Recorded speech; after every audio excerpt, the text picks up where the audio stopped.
one. Feeling good, Shadid? Yeah, I'm feeling good. It's been a wild weekend. Lots of dodgeball, man. Lots of dodgeball, lots of getting organized as well. Tonight's been a little bit of an adventure. We actually had to switch to a different library just because of capacity reasons, but we're here. Yeah, we came to talk about dodgeball, like you mentioned, and boy, was there a lot of it this past weekend. We got a lot of topics that we're covering tonight, so let's see. We got to go over Beast. We got to go over the Viking Cup. We got to go over Ohio Dodgeball Cup. I'm also going to talk about the new standings that are going to be coming out on Tuesday.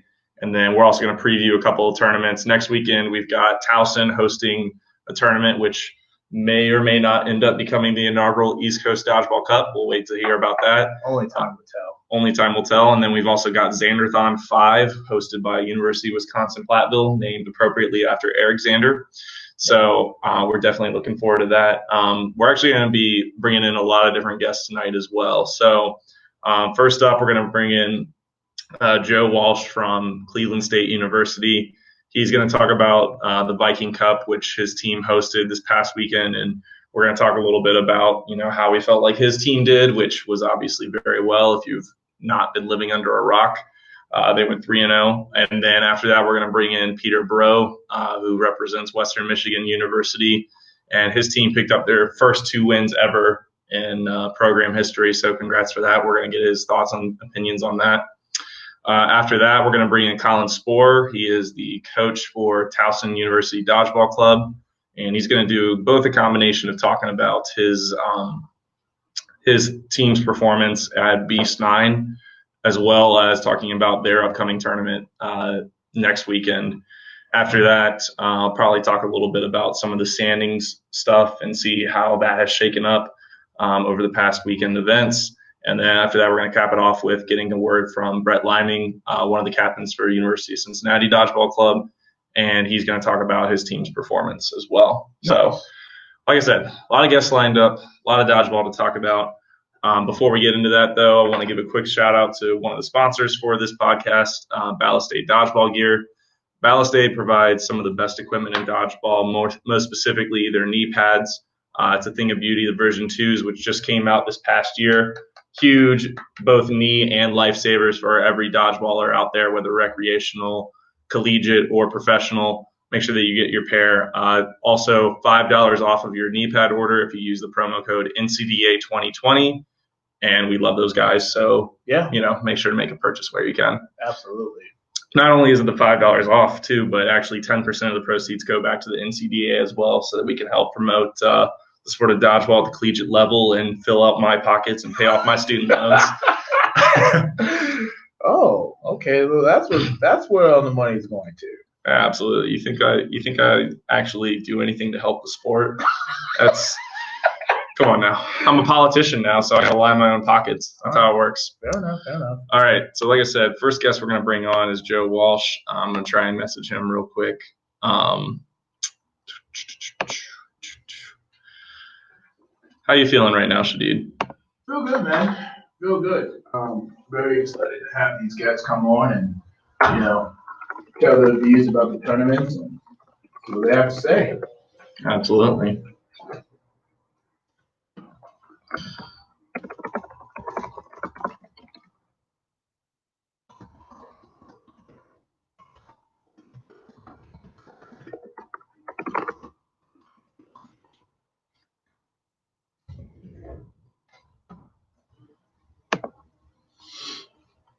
All right, so we're just waiting for Joe Walsh to come on through since you already sent him the link and everything. Mm-hmm.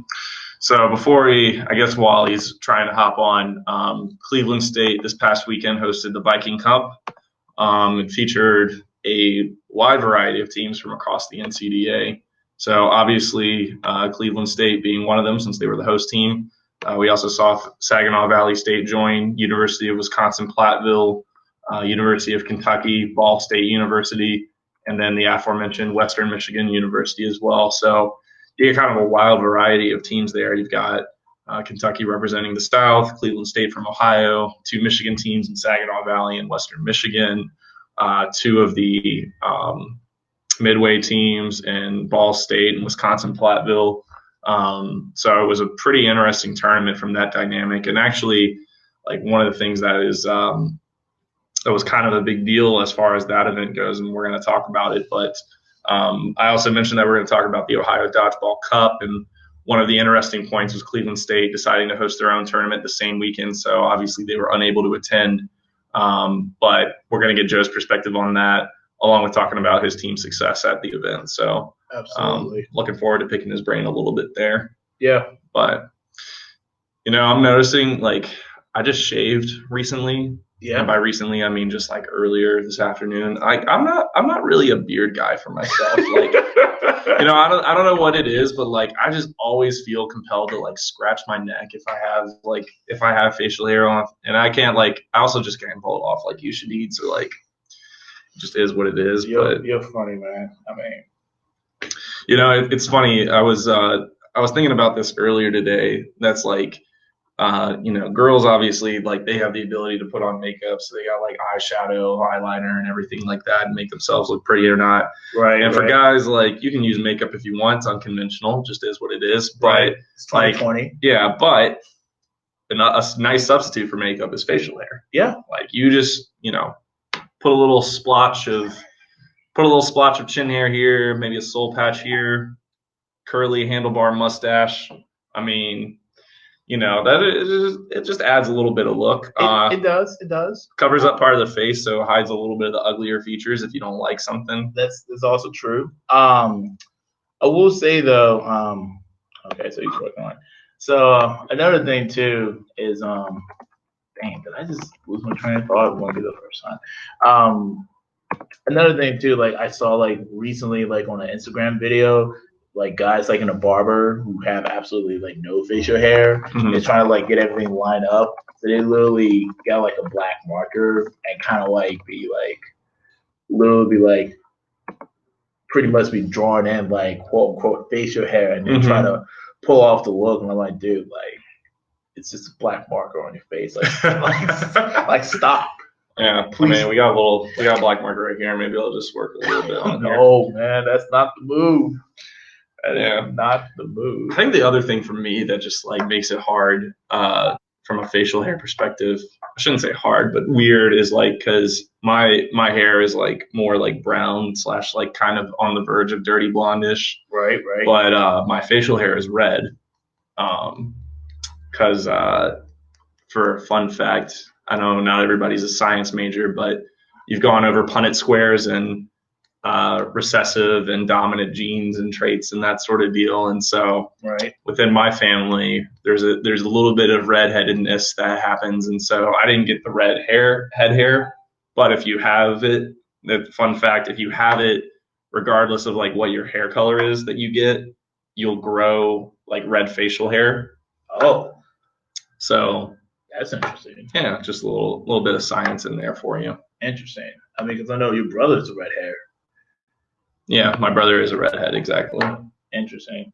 All right, so we sent off the link to Joe, and I'm kind of surprised like why he haven't hopped on yet. I mean, it's relatively simple. Just just click the link, and then like I will know whether or not like you would come in as a participant because you would show me. So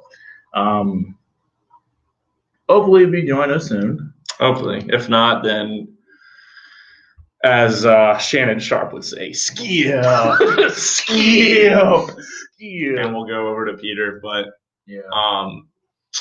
as far as like maybe a little bit of like dodgeball focused stuff as well, we were fortunate enough to attend the Beast tournament this past weekend. What was your favorite game? Probably JMU versus Towson. Yeah. Okay. Good. If you were going to say something else, I was just going to kick you out right now. No. That was easily the best game of the entire weekend. That was easily the most entertaining game of the weekend. Yeah, a lot of back and forth, a lot of chirping from the JMU fan base, things that you love to see in a competitive sport. A ridiculous amount of chirping, dude. My God. Yeah, some things that hopefully didn't get on camera, but they probably did. I hope not, man. I mean, the videos have already been uploaded and everything, so we're good. Yeah, All right, here we are. Joe Walsh finally joining us. I'm guessing you're calling in from Cleveland. Would I be right? Yeah, you're right. All right. Well, at least I'm 1 for 1. I'm not going to ruin a perfect record, so I'm going to kick you off now. Nice talking to you, Joe. Thanks. That's terrible, man. Man. So we just wanted to talk with you a little bit about your team's success from the tournament that you guys just hosted, the Viking Cup, and get your perspective on it. So just starting off with a little softball thing, how did it feel to go 3-0 at home? Honestly, it was great. After going 3-0 at OU, we wanted to keep the winning streak going, and 6-0 is the longest winning streak Cleveland State has ever had. Oh, wow. I mean, That's impressive. yeah, no, of course. I mean, like, one of the things that stood out for me is that you guys beat, a variety of teams like Wisconsin Platteville, Saginaw Valley, and then you also beat Western Michigan, who had a pretty good tournament in their own right. So you guys played arguably like the most difficult schedule that you could at that event, and you were able to get some good points out of it too. So a lot of props there. Now, one of the things I do want to ask you about is it was a little bit of a hot button issue with Ohio Dodgeball Cup being the same weekend as you guys' event. Can you talk with me a little bit about like how that sort of worked itself out, and mainly what you think the payoff was for being able to host versus having to go to Ohio Dodgeball Cup at Miami? Well, I mean, the decision itself was more based like budget wise, so it wasn't really a decision just because of not wanting to go. Also, it was more of a fact of when you're in the same region as most of the teams you play, you see them over and over and over again. Mm-hmm. So by hosting, I mean, we brought two midway teams, a South team, Michigan teams all together in one. So seeing teams that we didn't or won't play again probably this season was really a good decision, I think, in my part or our part as a team. Mm-hmm. I mean, if you think about it, most of the time you're not going to see Wisconsin come all the way over us to play a tournament, or teams like Michigan get to drive down because of their own team tournaments and things like that. So playing a variety of teams from everywhere else really, I think, brought everyone together. And for the teams that were there, from what I heard, is they really enjoyed the fact that they were able to see teams that they might not see again for the rest of the season, or years potentially. Yeah.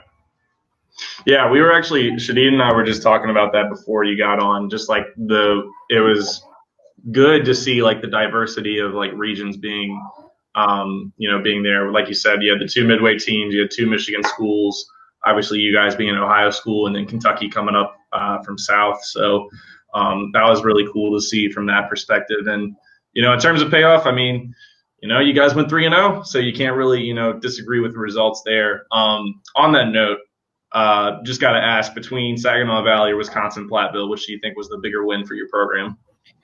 Well, watching the fact that we reffed Saginaw and Wisconsin in the first wave of games really kind of gave us a more of a in-depth understanding of who we're actually playing that day. And then after Saginaw beat Wisconsin, we knew that that was a team that we definitely had to try our best to beat. So I would say probably playing Saginaw and beating them was probably one of our biggest payoffs on the day. I mean, they're an extremely tough team with a lot of great players. So I think it just took a whole team effort to actually try to bring it all together. And, after playing them and after we've lost to them a couple times in past years pretty badly, the fact that we can say that we actually finally pulled one off is a big victory for us in our own right. Yeah, absolutely. Can't really disagree in that regard. Whether it was guys from your own team, whether it was guys from other teams, and girls, because I don't discriminate, who would you say were some of the best standout performers from the event? I mean, Jake Bruce obviously is always a player to watch every time you watch him play. He's a man amongst boys. Yeah, definitely. He is a monster. I mean, he has a cannon for an arm, and he makes a lot of great plays for his team when they need it. Also, a guy that kind of stood out to me was for UWP, Chad. I think his name's Chad Jekyll. He that man is a catching machine. He was every team he played, like he was just making an immense amount of catches, keeping his team in the game where they needed to be. From another team, Ball State, obviously you got Kevin Fry, you got Damon Huntley, a few guys that were out there trying to bring the team together in the best way they could. Mm-hmm. Also for Saginaw, you had guys like, Joe Barber, who is a big guy on the team. He takes a lot of their throws and stuff. Maybe every once in a while, even the best players get caught, but overall that man is a monster and he definitely could throw pretty hard. So I guess I got lucky. Yeah, you're allowed to brag about yourself from time to time, right? No, it's okay. I don't need to brag over myself. I try to stay under the radar. Don't want to paint a target on my back. Oh. Stay under the radar when every single other team in Ohio has you as an All-American. Bold strategy, Cotton. We'll see if it pays off. That's bold. that's Super Bowl, especially they went 3-0 too. Yeah, exactly. Ooh. And on a 6-0 streak at that. Oh man, climbing up the rankings. Honestly, I have to say though, even though it's a 6-0 streak, all those games were more won by the team than me. I mean, you have other guys making plays that are really important and big to help the team boost their morale and come up where they need to come up. More or less, Saginaw's win wasn't even from me. It was from other guys like Leon Rockamore and, Joe Klein and a couple of the other guys really putting in hard work, making big catches, big plays that, have to be done. I mean, I'm trying to post it now, actually, after this probably, but if you watch the first half of Saginaw, Leon Rockamore and Christina Haas for our team actually went probably 5 minutes by themselves against two other Saginaw players to take the point. So that's really big for us as a team. Yeah, definitely. All right. I got one last question for you. Whose feet are those dangling right behind you there? They're the girlfriend's feet. All right. Just teasing you there, bud. But great catching up with you. Congrats on the success from this weekend and looking forward to seeing more of Cleveland State, all right? Thanks, man. Appreciate it. All right. See you, Joe. Later. All right. So that was Joe Walsh from Cleveland State University giving his perspective on things. Some good politically strong answers there. He'll make a great politician someday. Oh, yeah. All right. So next up, we're going to try and get Peter Broe on the conversation. So let me go ahead and send him his link, and we'll see if we can get him anytime soon. I think Joe Walsh is going to be pleasantly surprised to see how far his team move up. Oh yeah, based off of those wins. Yeah, I didn't want to spoil it for him right there. No, we won't. He'll get a nice little surprise once that everything's up. Oh yeah. All right. So we're waiting on Peter.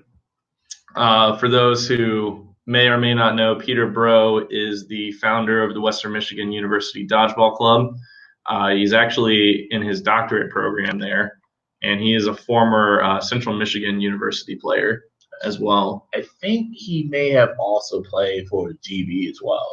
I think he went to GV, and I'm pretty sure he was a cheerleader there, and I think he did dodgeball club as a side thing, but he, for the most part, he was just like practicing and that sort of deal. I don't know if he played in any actual games for GV, but I think you might be right. Gotcha.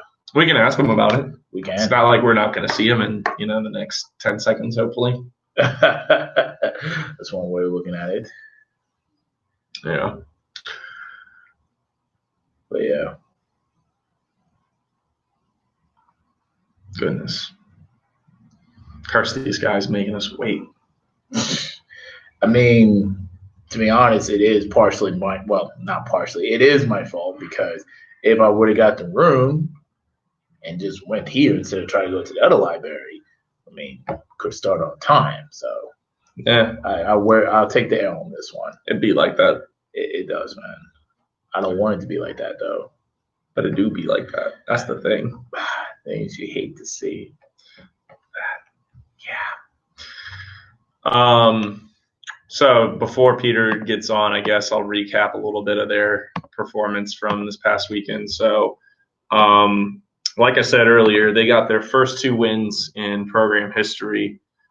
They beat Ball State 5-3, and then they also beat Kentucky 5-2, which was a pretty good upset for them. And then after that, they fell to Cleveland State at the end of the day. But 2-1 for those guys. That is certainly, a desirable result, and it's the first 2 wins ever in program history for those guys. So, we'll get a chance to get Peter's perspective on that. Let's see. What else can I talk about? I don't know. Any other life things going on? No, just a bunch of traveling for Drakeford for live streaming. I know, for March, I got, the War, Akron. True. And then actually get a nice break for once. Then the following weekend, we're going to Boston for USA Premier Round 1.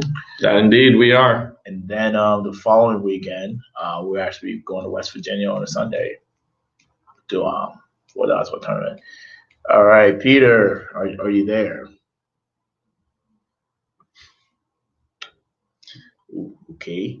Blink twice if you can hear us. Just joking because the screen is black right now. Oh boy.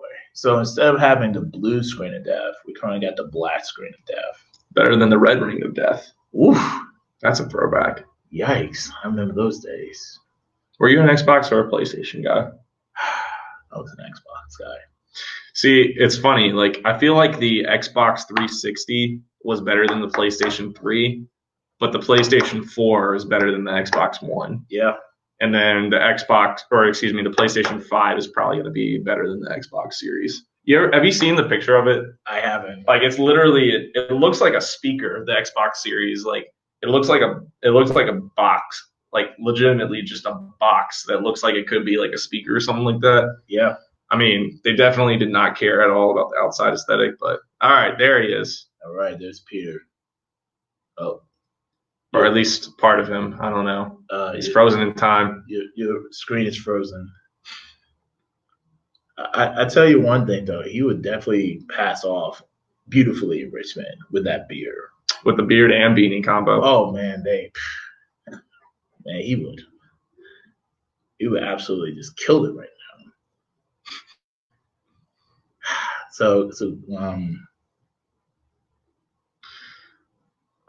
He's got a good modeling face as well. Like I said, the beard is the makeup for guys. Yeah. And so it pulls it off well.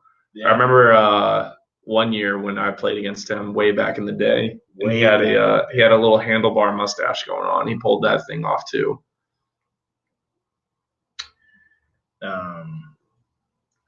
Yeah, so I'm not really. This is kind of interesting. Maybe if I kind of play around with this thing, phrasing. Jesus, I'm so glad that we're not live right now. Peter, you might have to. Oh, yeah, I was just about to say go off and then go back in, but I'm going in. I'm going in. Lord Jesus. I'm going in. And I'm going to go hard. And I'm going to go hard. Tough scene. Indeed. All right, let's see. Oh, I'm not liking this. I'm not either. Big yikes.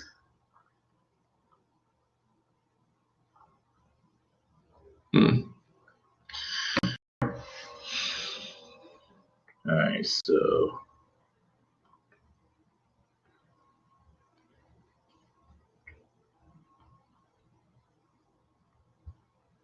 glad I can just do that from Switch to Studio. Just make my life easier.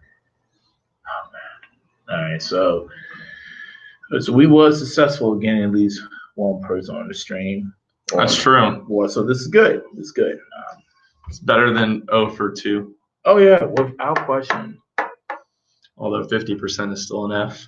God. Unless it's engineering. Yeah, then it could be curved up to a C. I don't know how that works. I really don't, but yeah, for those who are considering doing engineering, don't. I mean, like, unless you don't want to have like a social life during your college years, or you want to be an alcoholic, I mean, yeah, that's for you. But if you want to actually enjoy your time in college, don't be an engineer. There's other ways how you can make lots of money, guys. Come to finance. That's where the money literally is. You're going to need someone to be good with your taxes. I'm just telling you that much right now.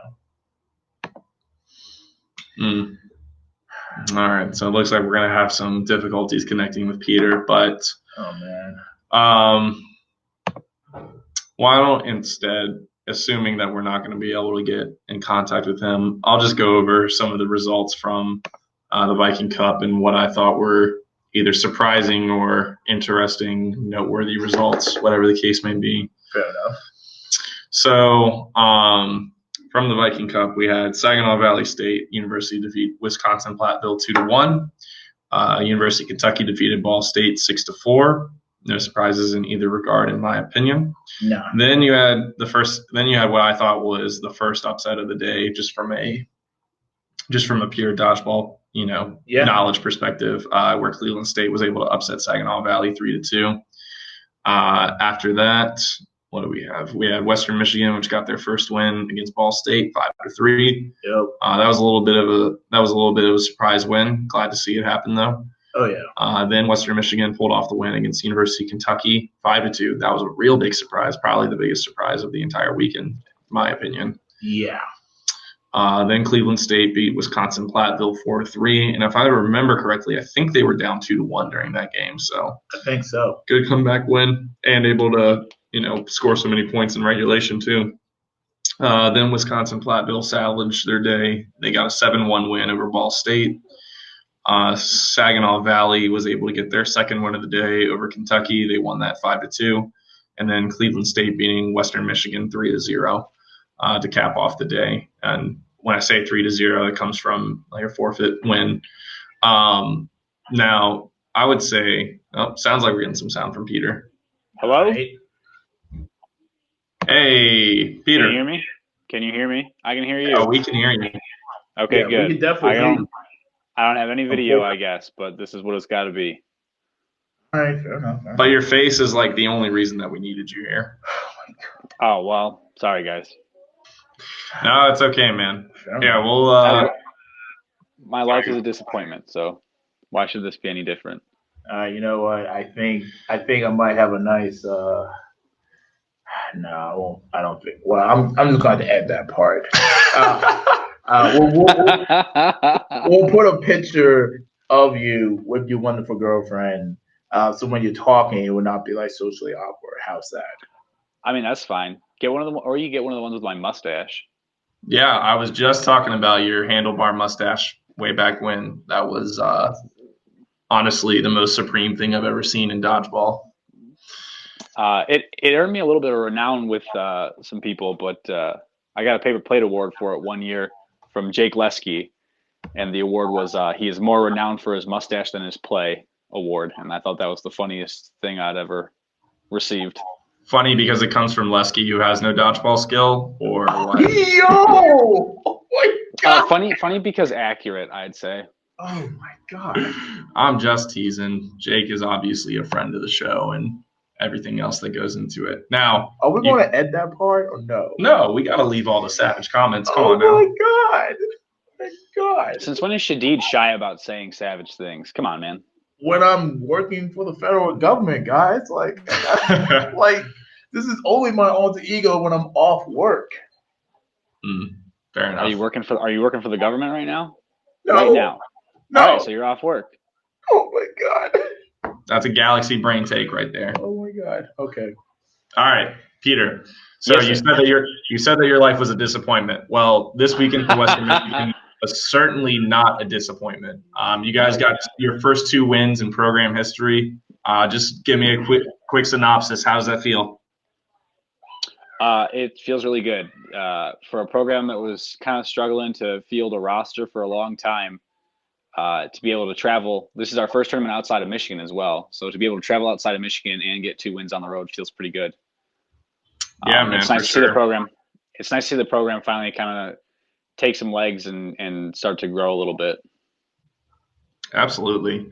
Now, earlier I talked about some of your past dodgeball experience. Obviously, the rest of your members on the team probably no dodgeball experience whatsoever. But yes, that would be correct. Zero dodgeball.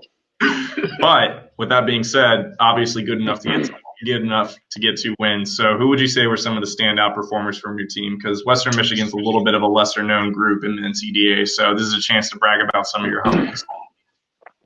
Okay, so first off, Evan Cooper is one of our. He's actually like probably been with us for less than 3 weeks, and he was the last in on one of our last points against UK, and I was like, bro, just bleed the clock as long as you can. Like we're up 2 points. Like take as much time as you can. And he did really well, like blocking and not getting hit, and then like saw an opportunity and made a play, made a catch. And like because of that, we were able to take that point. So Nice. just like a lot of smart play out of him. And he's one of the people who's always he's really taken to the modicum of like always be looking for catches. I'm always harping on players on that in practice, and he's kind of taken to it. Yeah, absolutely. Another player would be Hugh Petway. People probably know him better as the kid with the giant afro. He just made 2 or 3 clutch plays that like just turned points around for us, and I was really not expecting it out of him. And he just like he made a clutch catch here, a clutch catch there, and it was great to see. So, and he's probably one of the most easily hyped people I've ever run into. So that's awesome. So you got Cooper, and you said Hugh Petway. Yeah, Petway. Interesting. Well, glad to hear that. Sorry, go ahead. I had a lot of other. I had a lot of other guys that I think they did like a good job, but just like it wasn't like super clutch standout moments. It was just like consistently good burn balls, consistently good like decision making. So like shout out to Randy and Ryan, who were 2 of my other players that I think just had consistently good days, but just like maybe didn't quite have the like crazy hype moments that the other 2 did. Gotcha, man. So you talked earlier about how difficult it was early on for getting guys for being able to field a roster, much less travel out. So, can you talk a little bit about the struggles for starting a new team versus like your past experience of joining an established program like Central Michigan? Well, it's a lot harder to start a team than to join one. Let me tell you. Yeah. Tell us.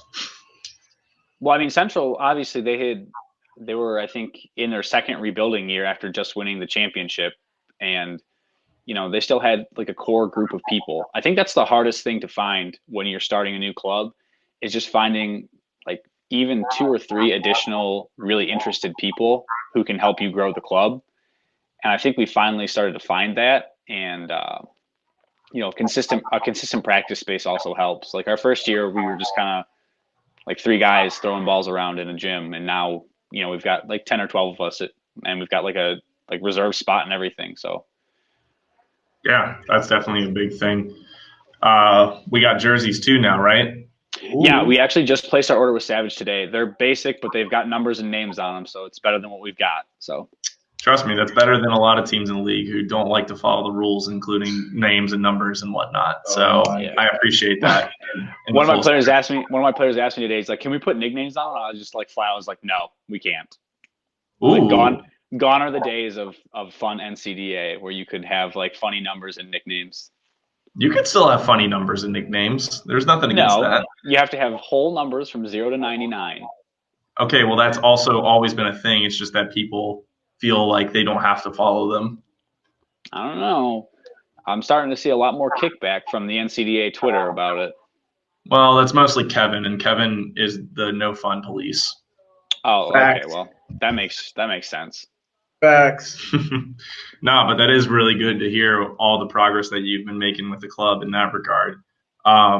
Especially, and I think one of the bigger things is like you guys being able to field a competitive team after, playing some like just hard schedules, like, Yeah. playing all the Michigan teams, and whatnot, and being able to get guys to keep coming back out. So it's really commendable from that regard for sure. I mean, Michigan is a great region, but it's also a double-edged sword, right? Like you get all these good teams to play against and, put yourself and your team up against, but also you get the tar kicked out of you for the first like several years because they're all so good and established. Mm-hmm. But like, going into MDC, going into the GV gauntlet, I just was straightforward with my players. I was like, look, these guys are all like, top tier teams. I told them who GV. I'm like, GV has won like 6 years in a row, except for last year. Shout out Towson. Central was right there in contention for like 4 of those 6 years. Mm-hmm. These are top tier teams, and we're gonna go, and we're probably gonna lose a lot of points. But if we can grow and learn while we're there, then it's a win for us. Yeah, definitely. That's a very mature approach to take there. It comes with being 600 years old. Yeah. Speaking of, you're in your doctorate program at Western Michigan, correct? Correct. What are you studying? Math. Yeah, just math. That's it. Got any particular plans in mind? Not yet. I'm just working on graduation. Graduation is what I'm most trying to get through. I'm just trying to get through the program, to be honest. Fair enough. You graduate this year or next? Maybe never. I don't really know. Jesus. It honestly depends. It depends on how a dissertation goes. Because you got to take some classes, take some exams, and then when you're done with all that, you've got to write and present and defend your thesis. So some people do it. I know one guy, he's done the entire thing in 3 years. I know some other people who've been there for 7. So I'm hoping for a happy medium. Gotcha. See, I like to think I'm one of the smart ones for deciding to just quit school when I stopped having fun with it and just go make money. No, but that's really impressive stuff, man, for sure. It'll be impressive if I graduate. Part of the struggle is going through the wasteland and the hero's journey for those who are English majors. I was not an English major for sure, but that's a very common theme that comes up in storytelling. All right. So speaking of storytelling, though, I would say the biggest win for you guys was getting that win over Kentucky. So, walk me through what happened there. Well, it was kind of nice because this was the first time we were on the upper end of having more players on the field. So, because Kentucky only brought 9, and when we were shaking hands with them, I told them, I was like, it's a good thing you guys didn't bring 12 because this could have been a lot different of a game. But the first half was really rough for us. We did manage to score a point, but it was 2-1 at half. And those 2 points, we just made a lot of mistakes, throwing a lot of catches to their captain, Daniel. He was a machine against us. But, I just have players that, they're not in a tournament setting very often. We're in practice, and like I said, people aren't always looking for those plays and those catches. So when we transition to a tournament setting, those mistakes become very glaring very fast. So I think one point we threw 6 or 7 catches just to Daniel. I was like, guys, you see what just happened? Yeah, stop feeding the fire. Yeah, and then we managed to hold on at halftime. Hold on till halftime, or no, we lost a point right before halftime. It was 2-1 at halftime. We were trying to hang on, but we didn't last. So we got in our huddle at halftime, and I was like, look, we're not playing to the best of our abilities. We're making a lot of mistakes. Oh, UK also had wall advantage. They pulled the old classic JMU strat for maintaining ball control. So that was really frustrating for the first half. But we came out the second half, and we really just pulled a complete 180 from what we were doing. We were making smarter throws, maintaining ball control, which was a lot easier because we didn't have the wall to contend with. I think Xander said it in his article about us playing Ball State, that I don't stay on the court very long, and it's still true. But my players managed to make plays and keep our numbers up throughout the entire second half, and that's why I think we were able to take those 4 points. You know, we made plays when they presented themselves that half. That was the big difference. Yeah, absolutely. Now, I don't know if you can tell or not, but I got a whiteboard behind me and I'm going to work on it. It says I'm going to do my best math teacher impersonation. So This is the going to final be bad. score was 5-2, and you guys Yes. were down 1-2 at half, which means that you were able to score 4 points to their 0 in the second half. So, you know, that's pretty impressive stuff there.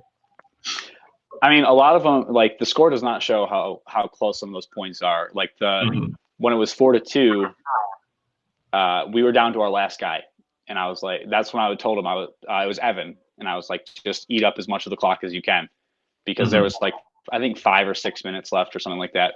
I was like, take as much time as you can, just survive. And he did more than that. He made plays, and then we came back and won the point. So.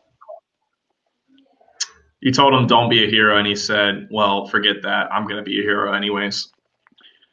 No, that's not what I told him. I told him, don't look to make the crazy play. Look to survive. If you see a play that you can make it. But otherwise, like, because normally I'm always telling my guys, like, look for catches, go for catches, because catches are great. But in that scenario, I was like, if you have a ball, you better be blocking, unless it's some lollipop throw. Yeah. Fair enough.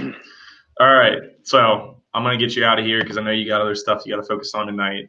What's next for Western Michigan University? Well, I was actually just talking to West today, and he was like, yeah, and you know, BG's having a tournament. And I was like, no, I didn't. So I actually just, before I got on here, I shot Max a message, and I was like, do you guys have a full schedule for that? So we're going to see if maybe we can go to two out-of-state tournaments this semester, which would be dope. But other than that, we're just looking towards nationals. We were going to go to the War, but it happens to fall on the weekend. People are supposed to be back from spring break, so people just weren't able. They were not willing to come back early to go to Ohio. Gotcha, man. All right, well, that's really cool. Congrats on the successful weekend, and looking forward to more Western Michigan success this year. Yeah, I'm looking forward to producing some more success. All right, awesome, man. Take care. Yeah, you too. Have a good one, guys. You too. Bye. You know, I don't know if I'm used to hearing Peter talk so seriously. I always, like, every other conversation I've had with him, he's just been, like, super goofy. But you know what? I guess he's turning a new leaf when it comes to, you know, his leadership with Western Michigan. I mean, that's what happens, like, when you're in school for so long. I mean, you gotta have somewhat of a serious side of you, or you're not really gonna be that successful. And especially when you're doing stuff in a leadership position, like, I mean, obviously, you know, there's time to joke around, but when it's time to get to work, you gotta get to work. So I totally understand where he's coming from, but he was a really fun guy, you know, to talk to on and off the court, you know. But yeah, we just saw, you know, a little different side from him tonight. So yeah, no complaints here. nah. All right, so next up, we're going to try and get Robert Gabel on here. He is one of the captains for University of Nebraska's dodgeball club. And we're going to try and get him to talk a little bit about their upcoming weekend, because they're going to be traveling to University of Wisconsin-Platteville to play against them. Obviously, it'll be those two, and then also Southern Illinois University of Edwardsville will be there too, SIUE for those unfamiliar. Nice. And so we're going to try and pick his brain a little bit about what he's expecting going into that event and what it'll take to win.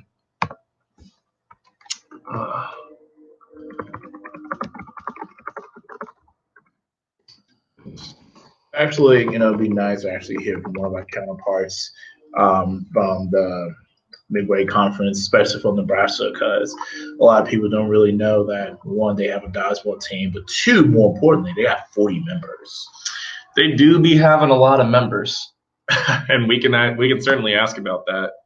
I gotta say, like, it's kind of impressive that Nebraska has, like, as much it seems like as much organizational success as they do, like to keep having teams year in, year out, despite being in a little bit more of an isolated area of the NCDA. They're certainly the furthest west team. Yeah. And realistically, their closest opponents, I think, are Platteville and DePaul. Yeah. Which is still like a 6-hour drive for them. So like, it's commendable that they keep coming out and whatnot. And we can certainly get Robert's perspective on that too. But yeah, as you also mentioned, like they're a little bit of a lesser known entity within NCDA. And so getting a chance to hear about some of their top players and even just getting a chance to hear from them at all is like kind of a nice thing, nice change of pace, Absolutely. All right, so let's see. Might have to use my laptop. All right, no worries, brother. All right, so he's working on trying to get on there. And actually, I think the last time that Nebraska and Wisconsin Platteville played each other, it was a 2-1 game. Wisconsin Platteville won in overtime. Yeah. Kind of hoping for more of the same in terms of like getting a nice competitive game and hopefully something that's fun for streaming. Oh yeah. Other thing, for those who do not know, Nebraska's team, I believe they play at the same arena that their basketball team plays at, like for actual tournaments and stuff like that they host. They've got a really impressive facility. So I, at one point in time, wanted to try and take VCU out there just to experience that. It was a little bit of a tough sell for the guys. Yeah. They didn't, like the idea of going to cornfields and whatnot, and it is what it is. But you know what? I still show a lot of respect for their program, and yeah, I don't know where I'm going with this, but it's okay. Fun fact. Just gonna make an early announcement now. I am planning on visiting Lincoln, Nebraska to see one of the tournaments for the next season. So I'll actually, we will actually get to see, the actual court, which, I heard is nice. And, I want to be a part, to see it. So be the first time that one of our content members actually travel that's not from the Midway Conference. So that would be really good for the league. It would be really good for the league. And, like I said, to kind of expand our horizons and get new perspective and hopefully add more teams up there for them too. Oh, yeah. Yeah, I remember a time period when Kansas State University all right, so we're having a little bit of troubleshooting issue right now. So,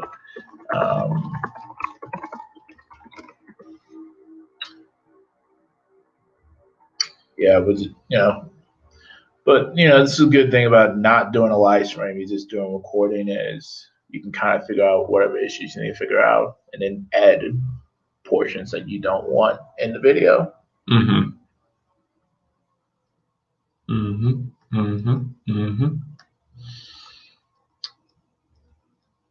We'll see what we can get from Robert.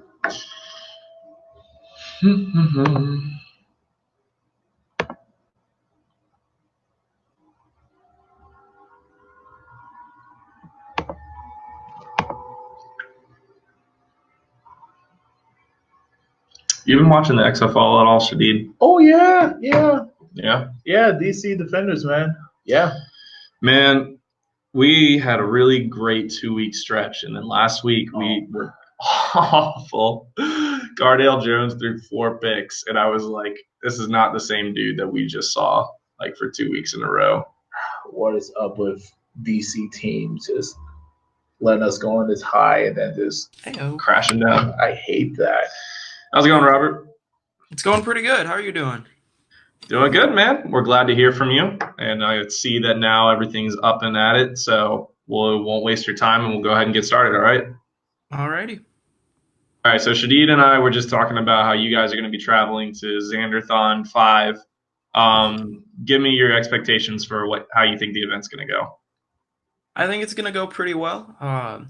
It's always fun when we play each other in the Midway Conference because there's so few teams out here that we have a really strong camaraderie. And even though we're playing against each other and it gets really competitive in-game, as soon as the game's over, everyone's friends, everyone's buds again.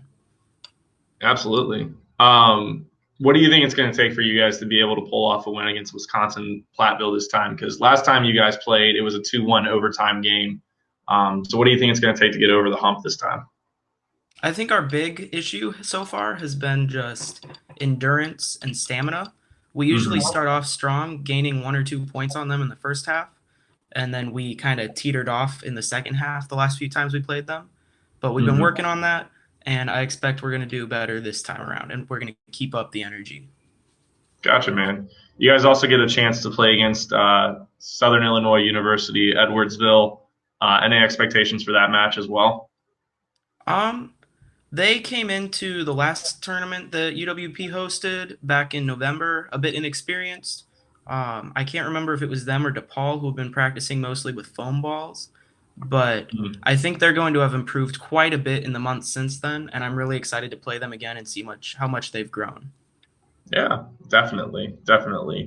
So Nebraska is one of the teams they're a little bit further out there, at least geographically, versus some of the other NCDA teams. So we don't always get a chance to hear about them. I kind of want to hear from your perspective. Like, talk about some of the challenges that you guys face from being like a program that, in your own words, like you just said, kind of doesn't have as many teams to play against super often, and how you guys are able to grow such a large membership despite that.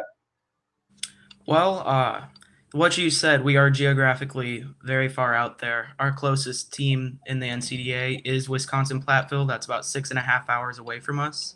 And then next closest after that would be the Chicago schools.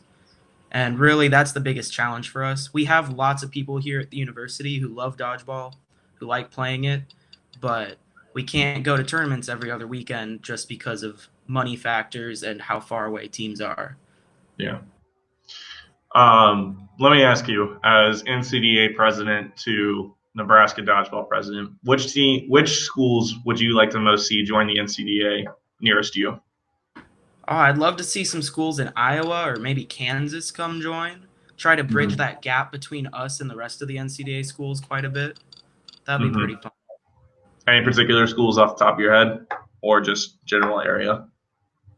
Probably that general area. I know Kansas State and Iowa State are pretty good-sized universities, so they'd be able to maintain a full roster just from the sheer number of freshmen they get each year.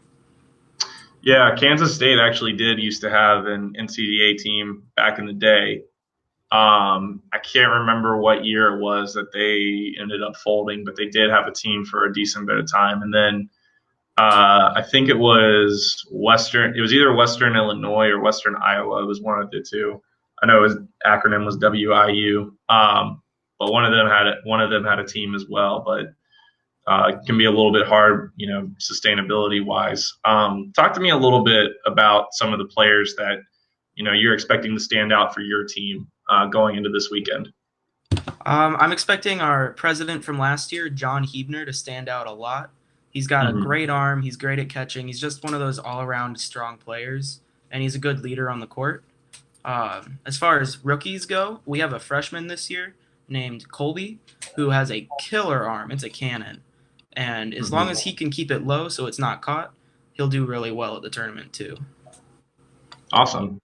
One of the other things that I've always thought that was really impressive about Nebraska's program is you guys actually have like one of the largest female memberships in the entire NCDA. Can you talk a little bit about like anything that you guys do as far as, being able to get more female members or, what the deal is there and why you're so successful? I really have to hand that to our treasurer currently, Gwen Johnson. Gwendolyn has really done a great job recruiting female players over the last 3 years. She and her friend Ailish have been on the team for this whole time, and they've probably brought in at least 7 to 10 female players over that 3 years. We have had some quit, but we still have a pretty strong showing on our team.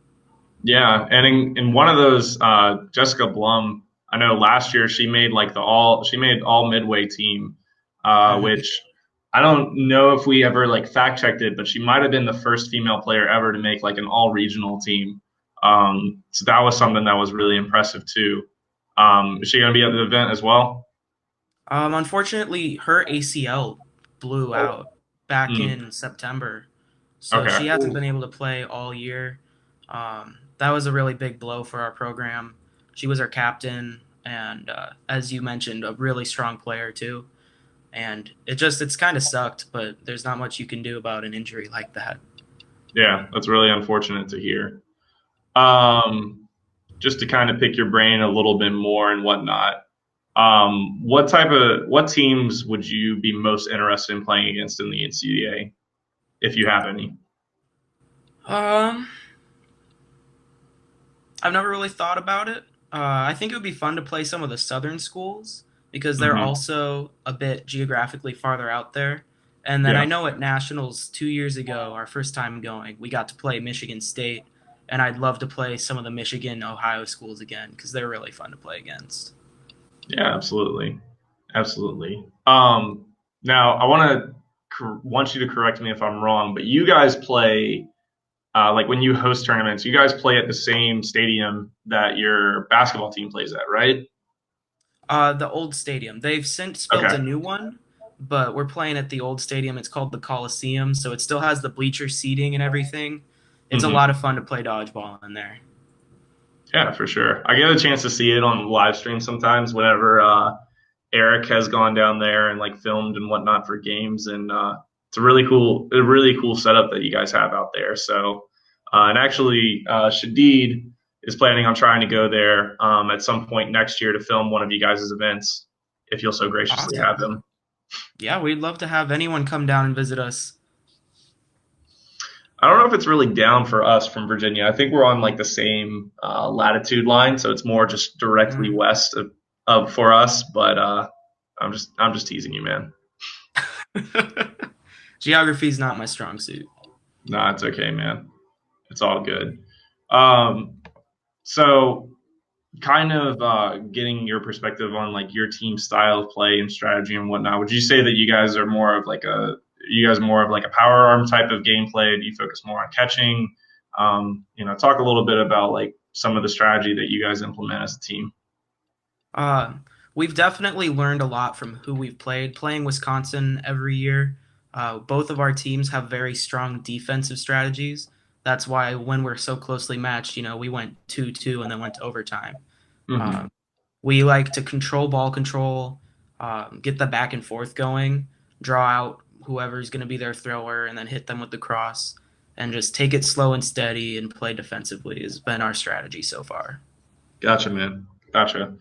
All right. Last question for you before I let you go. All right. Alrighty. If you were to be able to travel to any other school in the country and play, what school would it be and why? I know we talked a little bit about teams you wanted to play, but what locations in particular would you want to go to? Any other place? Um, I would love to get out to the West Coast. I think Oregon has some schools in the NCDA, if I'm not wrong. They have And that Gonzaga would be really University cool. and Oregon State University. Yeah, that's where I would pick because that's just very unfeasible currently. But if it were magically possible, I would want to go out there. All right, awesome.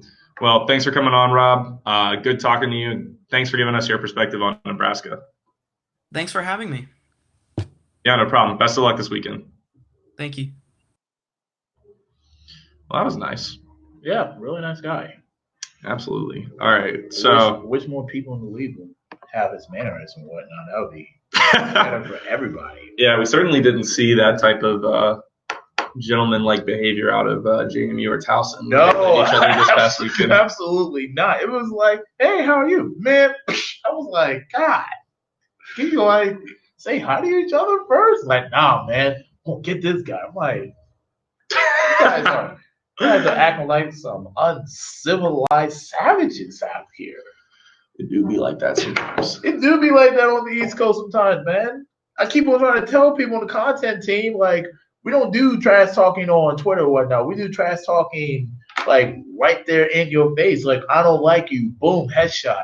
Yeah, go bye-bye, back to the bench. I'm like, I'm now looking back, we've been in the East Coast for a while now. I'm kind of looking back from a fan perspective. I'm like, are we really uncivilized like this sometimes? like, who are we when we upset? Like, Yeah. I get that. All right, so we got a little bit of time between now and when we get Colin and Sporer to join us. So I'm going to talk a little bit of standing stuff and how some of our weekend events have shook things up a little bit. I'm just going to go with the overall point changes and just kind of talk about like the big gainers and who took like the bigger losses as well. So team who gained the most points this past weekend, and it's probably not surprising to anyone, Cleveland State University. They were able to gain 2.873 points in Gonzalez rating. It's a side effect of playing three pretty evenly ranked opponents, including an upset win over Saginaw Valley, getting a nice competitive win over Wisconsin-Platteville, and then also getting the win over Western Michigan. Following suit, Towson, Ohio, Western Michigan, they were also all really big gainers. Towson going 3-0 at Beast, Ohio going 2-0 at the Ohio Dodgeball Cup, Western Michigan getting 2 wins, and then the 1 loss to Cleveland State. Our other gainers, Ohio State University, got 2 wins to give them a nice little boost. They got an overtime win over Miami, along with getting a win over Cincinnati, who's been an up-and-coming team. So those were 2 solid wins. And then, as I mentioned, or also right off of that, Cincinnati, they had the 1 loss to Ohio State, but then they were also able to pick up wins. I believe it was against Kent and Akron. Let me confirm that. Yes, Akron and Kent State. So good on them there. And then Saginaw Valley and VCU kind of wrap up the gainers. So Saginaw Valley, they had the 1 blemish to Cleveland State, but were able to pick up 2 other wins. VCU finished 2-2 at Beast. Their 2 losses coming to 2 really competitive teams in Towson and JMU, and then the 2 wins coming against Maryland and University of Virginia. Now, on the flip side, as far as teams which kind of saw the bigger hits, Wisconsin, Platteville, Kentucky, and Akron. Unfortunately, they were the 3 that dropped the most points this past weekend. For Platteville, the Cleveland State loss certainly didn't help, and then they also lost to Saginaw Valley, 2 opponents that they are in pretty tight contention with, so that's where most of that comes from. Kentucky, which we found out from Peter Broe, only traveled with 9 guys, and that's definitely a tough uphill battle to have to face. Yeah. They went 1-2. Their 1 win coming against Ball State, while not bad, wasn't enough to make up for the losses to Cleveland State and Saginaw Valley, unfortunately. Akron, I believe they went 1-2. Let me just confirm that. They got 1 win over Kent. They lost to Bowling Green, and then they also lost to Cincinnati. So, like I said, they took a little bit of a hit there as well. Ball State, who went 0-3, they lost points. Maryland, they got 1 win over UVA, but then unfortunately lost 3 games to VCU, JMU, and Towson. Kent State went 0-3, so they lost a little bit. Virginia also went 0-3, lost a little bit. Miami, JMU, and Bowling Green, they lost pretty minimal number of points relative to like what the norm is. They both lost about. Miami lost 0.2, JMU lost 0.16, Bowling Green losing 0.1. So they were a little bit more on the minimal end. So not too much damage for them. Personally, but obviously, would have liked to have seen some more gains. So as far as how that plays into our total standings, so as you can imagine, when you have a lot of teams play against each other, more specifically when you have 18 teams play in one weekend, there's going to be some changes in rankings. Oh yeah. Now, the top 2 teams didn't see any changes. Grand Valley State still maintaining their number 1 spot. Yep. Towson maintaining their number 2 spot. Yep. However, we do have a new number 3. Ohio University was able to jump JMU. That was thanks in part to their 2 wins at the Ohio Dodgeball Cup. Yep. So that was really good for them. JMU, despite going, I believe it was 2-1, or maybe it was 3-1. It was 3-1. despite going 3-1, the points that were gained from Ohio University out-edged what JMU gained. So they fall a little bit. Michigan State was able to move up in the rankings despite not playing, and that was in part because of Miami's loss to Ohio State University, which hurt them. Yep. So Miami was number 6. Number 7, Central Michigan University. Nothing happened. Yeah, they didn't play this past weekend, and they didn't move anywhere as far as overall rank goes. After that, a new number 8 in Ohio State University. Like I mentioned, they got the upset win over Miami. They also beat Cincinnati, which gave them enough points to jump our number 9 team, VCU. VCU going 2-2 and gain points. However, despite that, Ohio State was able to gain a little bit more. So they've got like 2/10 edge now over VCU in that 8-9 spot. If those two play at nationals, it's going to be a really good game, to say the least. Oh, yeah.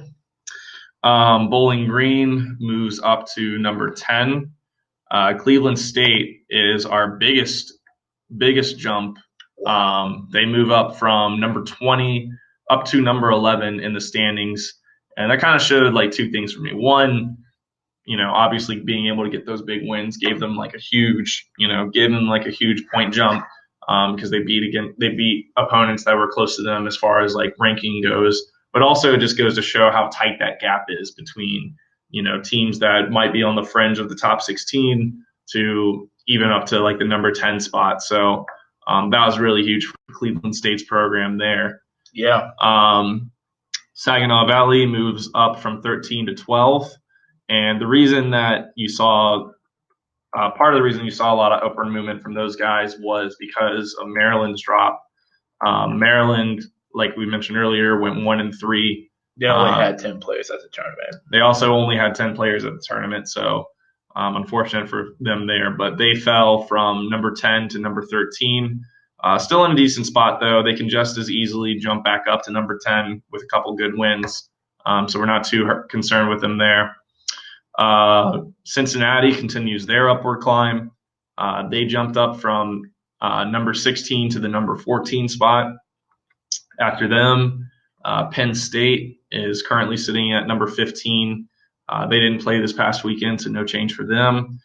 Wisconsin Platteville, as I mentioned earlier, they took a pretty decent hit from their losses this past weekend. So they fell from number 11 to number 16. And that's really important because at this year's national, that number 16 spot is the last team to make the championship bracket. Yep. All teams that are going to be below that will play for a consolation bracket this year. So getting within that top 16 is a really big deal. Yeah. After that, you have North Georgia immediately following them. They did not play this weekend, so no changes there.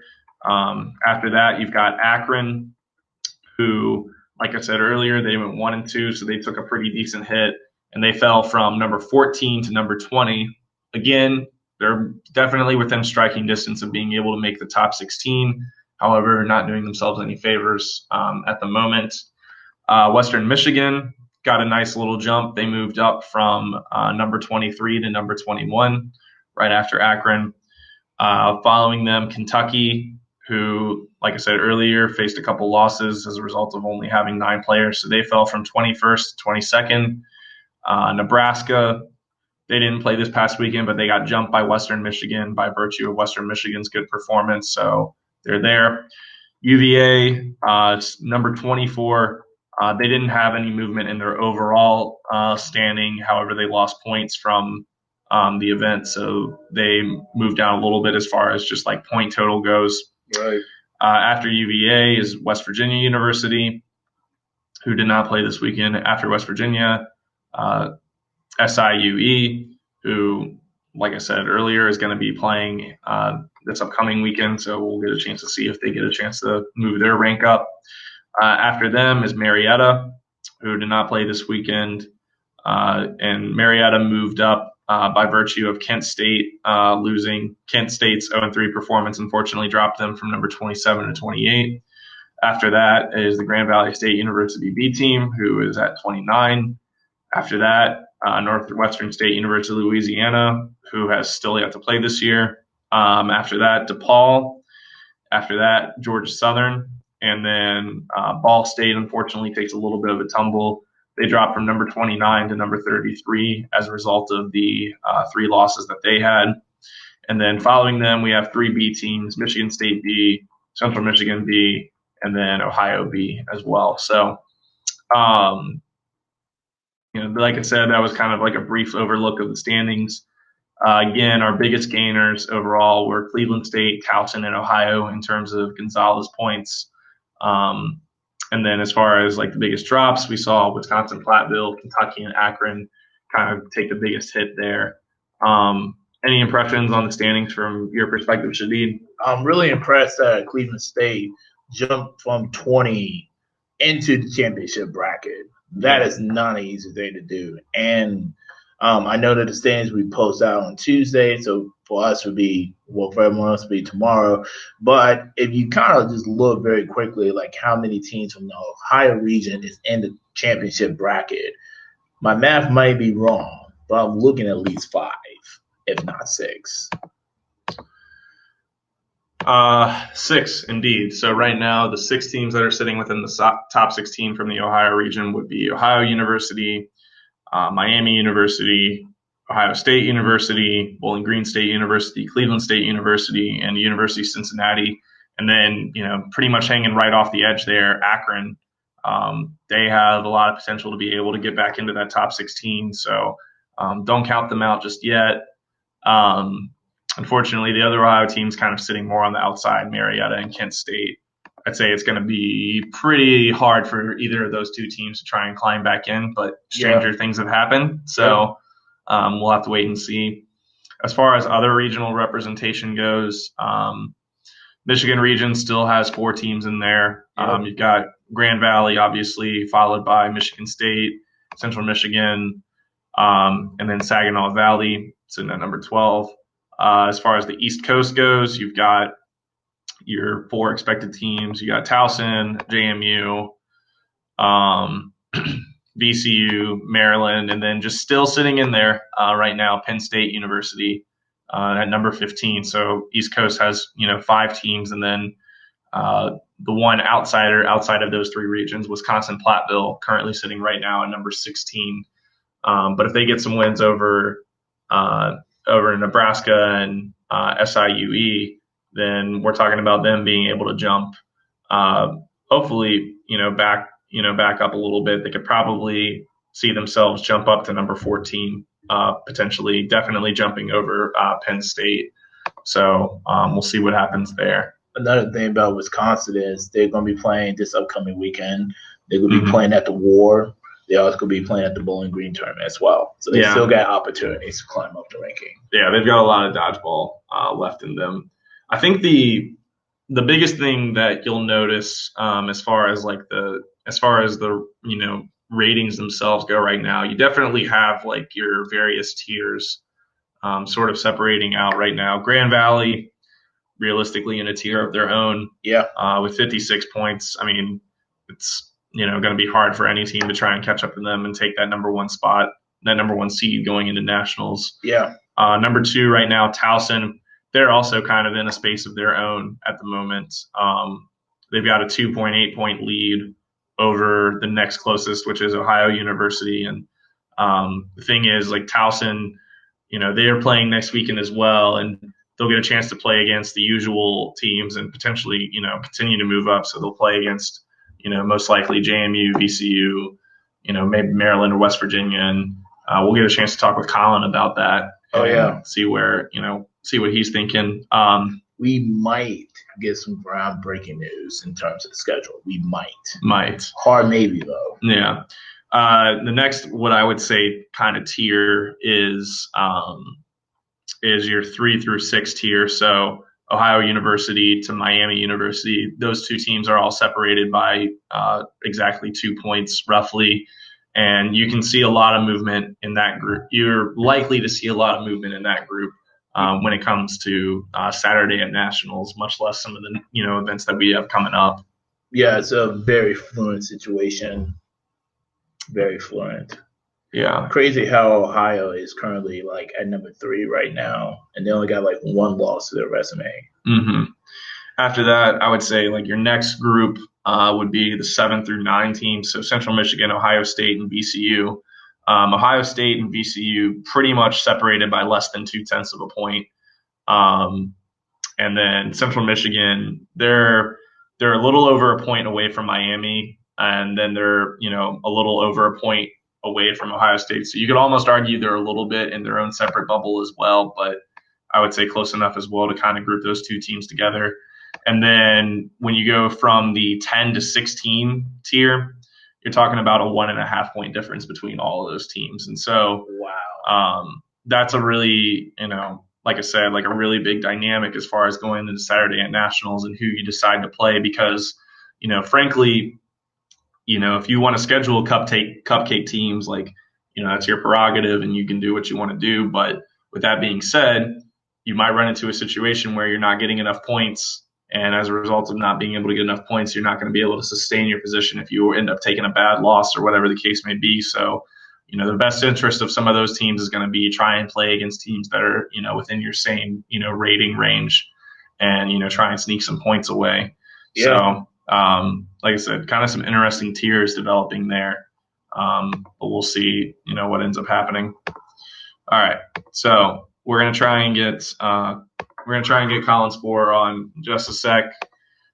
He's going to get a chance to talk about his perspective from this past weekend's tournament at JMU, along with going to be talking about Towson's home tournament coming up this upcoming weekend. So stay tuned for that.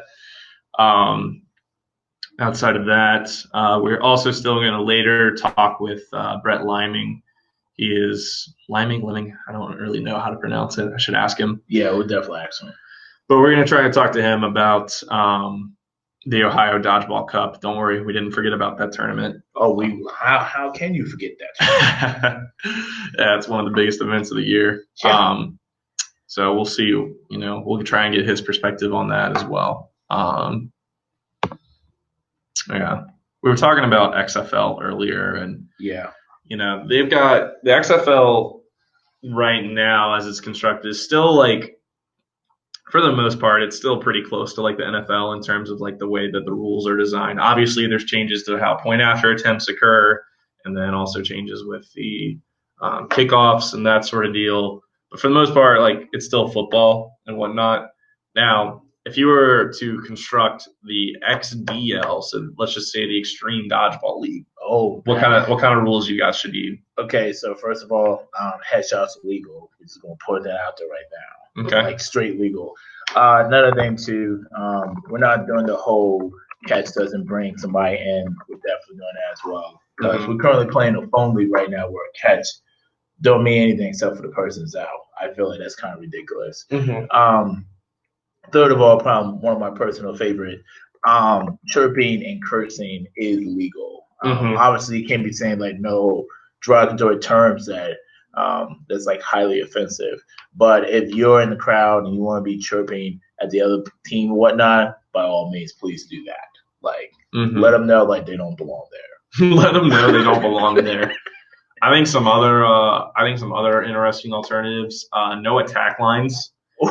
So you can run literally anywhere you want on the court. It doesn't matter. You can hit people from point blank if you need to. That's assault. Listen, man, it's the Extreme Dodgeball League. If you're playing Pence, that's assault. I'm just telling you. Listen, man, you step on that court, it's equal rights and equal consequences. You'll always be telling me that. I mean, you're right. I mean, I keep on saying that with certain parameters in mind, but I mean, now if you sign a waiver saying like, hey, like I can't sue you, you can't sue me, then please, by all means, like blast somebody 5 feet away. I mean, especially you get that live stream too.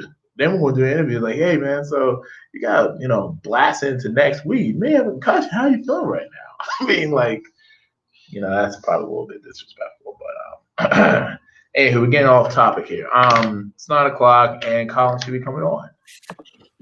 What's up, guys? Not too much. There is the man of the hour. Man of the hour. I mean, it's not like he's the only person we've talked to tonight, to be fair, Shadid. I know, man. Just I see like he's representing his Maryland flag. But those people who are not aware, folks from Maryland are very, very proud of their flag. Best flag in the country, without a doubt. Yeah. In fact, it's so good that I bet if I asked you to redraw it, just purely from memory, you could get every single square and every single, color correct, can't you? Naturally. Absolutely. All right. So joining us, Colin Sporer. He is the coach for Towson University Dodgeball Club, national sensation, All-American, national champion. I'm running out of ends, so we'll go ahead and, start talking. Towson had a really good performance this past weekend at Beast 9. You guys picked up wins over VCU, JMU, and was it University of Maryland or University of Virginia? Yeah. Maryland. University of Maryland. Yeah, so you guys got 3 big wins there. Give me your perspective on what went right for you guys. Yeah, I mean, we had a shaky first semester. A lot of new guys coming in, so it's a little bit tough to, get the new guys acclimated. A lot of the guys who came back were juniors, not seniors, so a lot of leadership was lost over the offseason. So kind of took a semester to get back into the groove. And first tournament of the year, I think we did a great job coming together as a team, playing well enough to get 3 wins against good East Coast opponents. Yeah. Who would you say were in your opinion, were some of your best performers? Yeah. I mean, Colin Mormon definitely did a great job as a leader, being a captain in really his first full tournament of the year. I think Alex Hussey and Dylan Younger did a great job together. Some rookies that we had step up. Peter Morgan, easily a Rookie of the Year candidate. Let's see, I got a list in front of me here, so I don't want to leave anyone out. Oh, right. Cody Friels, another rookie. Before you continue with that, I want to apologize personally for Cody Friels because, and I hope you didn't watch the live stream because I kept calling him Kyle Strong, and after the game was over, I was like, wow, I just realized I have been calling the wrong kid's name the entire time. Yes, Cody Friels definitely made a ton of plays. Got a power arm and is really learning the game well. Had some great catches as well. Kyle Strong played well as well. He's another good catcher, great burn throws. Nate Erlock is a freshman. He's picking the game up well. He caught a lot. Griffin Bass playing well. And really just everyone's really starting to get the hang of the game and really start to build that chemistry. And we're really just trying to peak at the right time in order to make another run deep in April. Yeah, for sure. And actually, one of the things I was going to say is you guys as a rookie class, I think, was your biggest catalyst, in my opinion, for the games that I had the pleasure of watching for you guys this weekend. Tell me, what's been like the key for some of those guys to be able to pick up, the game of dodgeball so quickly. Yeah, I mean, the key is just to practice. I mean, unfortunately, we had a lot of tournaments canceled, a lot of games canceled first semester. And the big thing that helped us last year was playing the amount of games that we did. And that's why I think we saw a little bit of struggling in that first semester just because we didn't have, the gameplay experience in order to build up that chemistry with the new guys and really teach the game to them. That's why it's going to be so big this semester to just get to as many tournaments as possible, have a lot of great practices along the way, and really just try to build the fundamentals and really teach that to the new guys in order to have success. Yeah, and speaking of tournaments, Towson is hosting this upcoming weekend on Sunday, March 1st. Give us a little sneak peek. Who's attending? What's the game plan there? How much of the beans are you willing to spill right now? Not good beans. We lost 2 teams today, so we're down to 4 at the moment. JMU, Maryland, and VCU are the only traveling teams right now, so it's looking like it's going to be one of those 4-team, 2-court tournaments that not a lot of people enjoy playing. Also, not a lot of people enjoy reffing at that.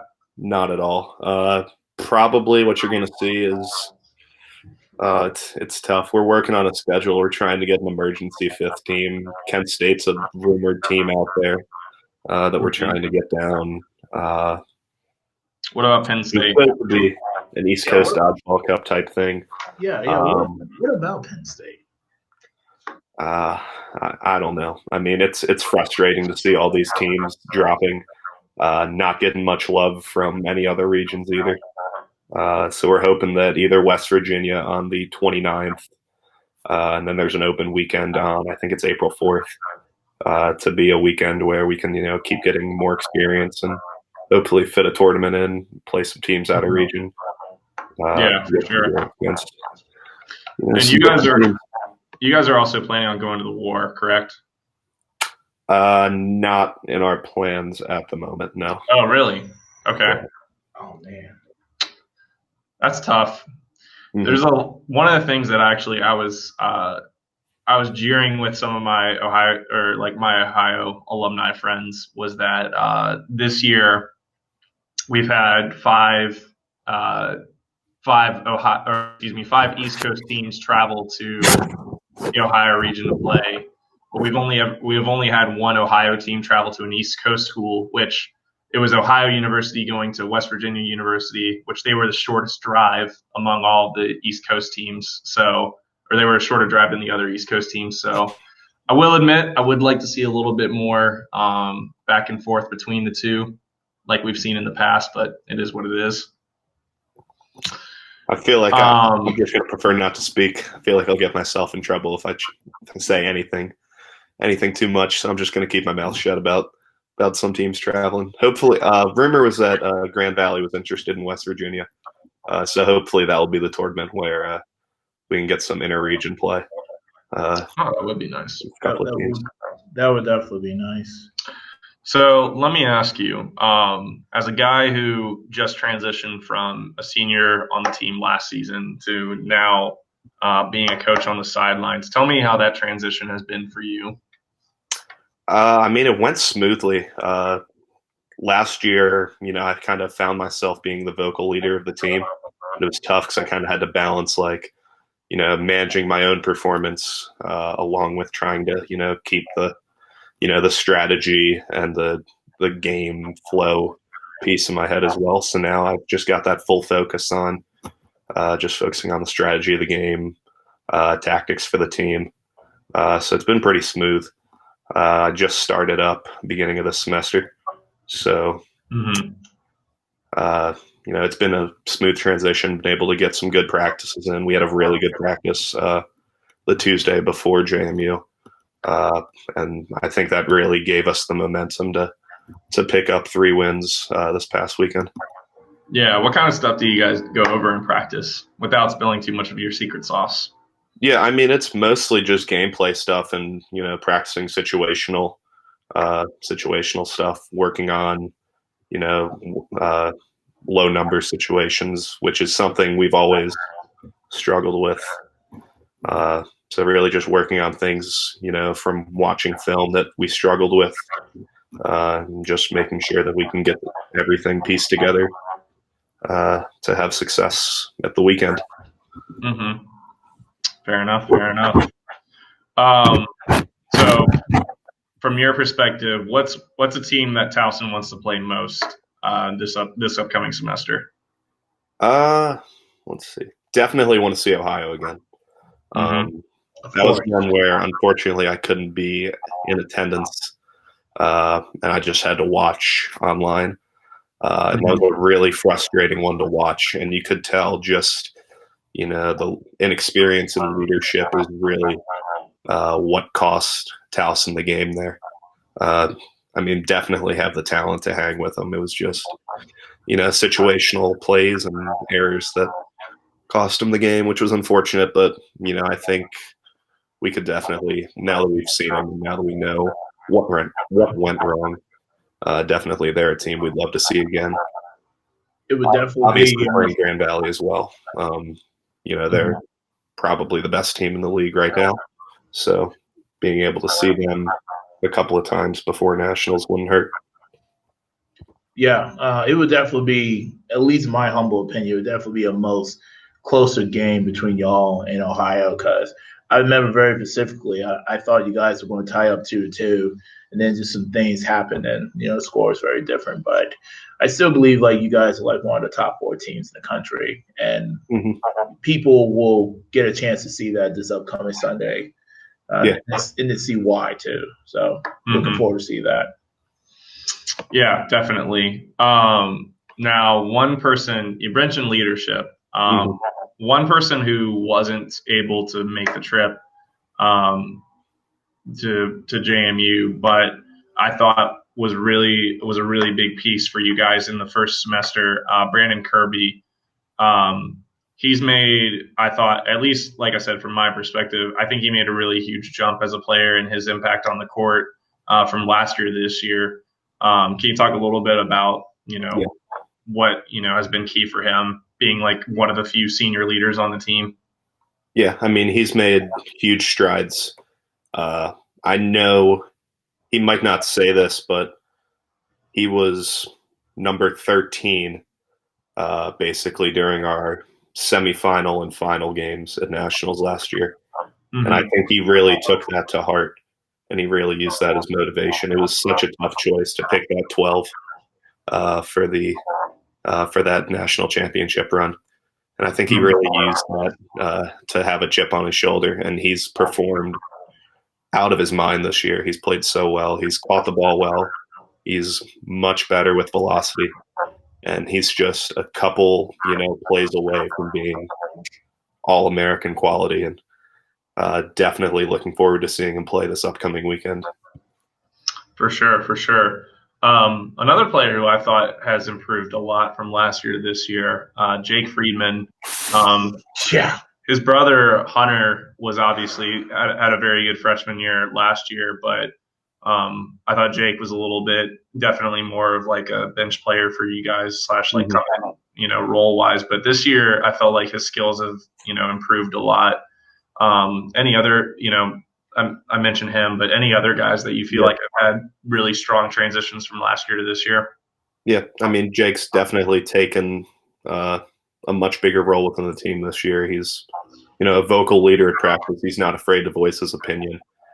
He's definitely confident enough to, throw on the counter, make burn throws, and he's not afraid to catch the ball and make plays as well.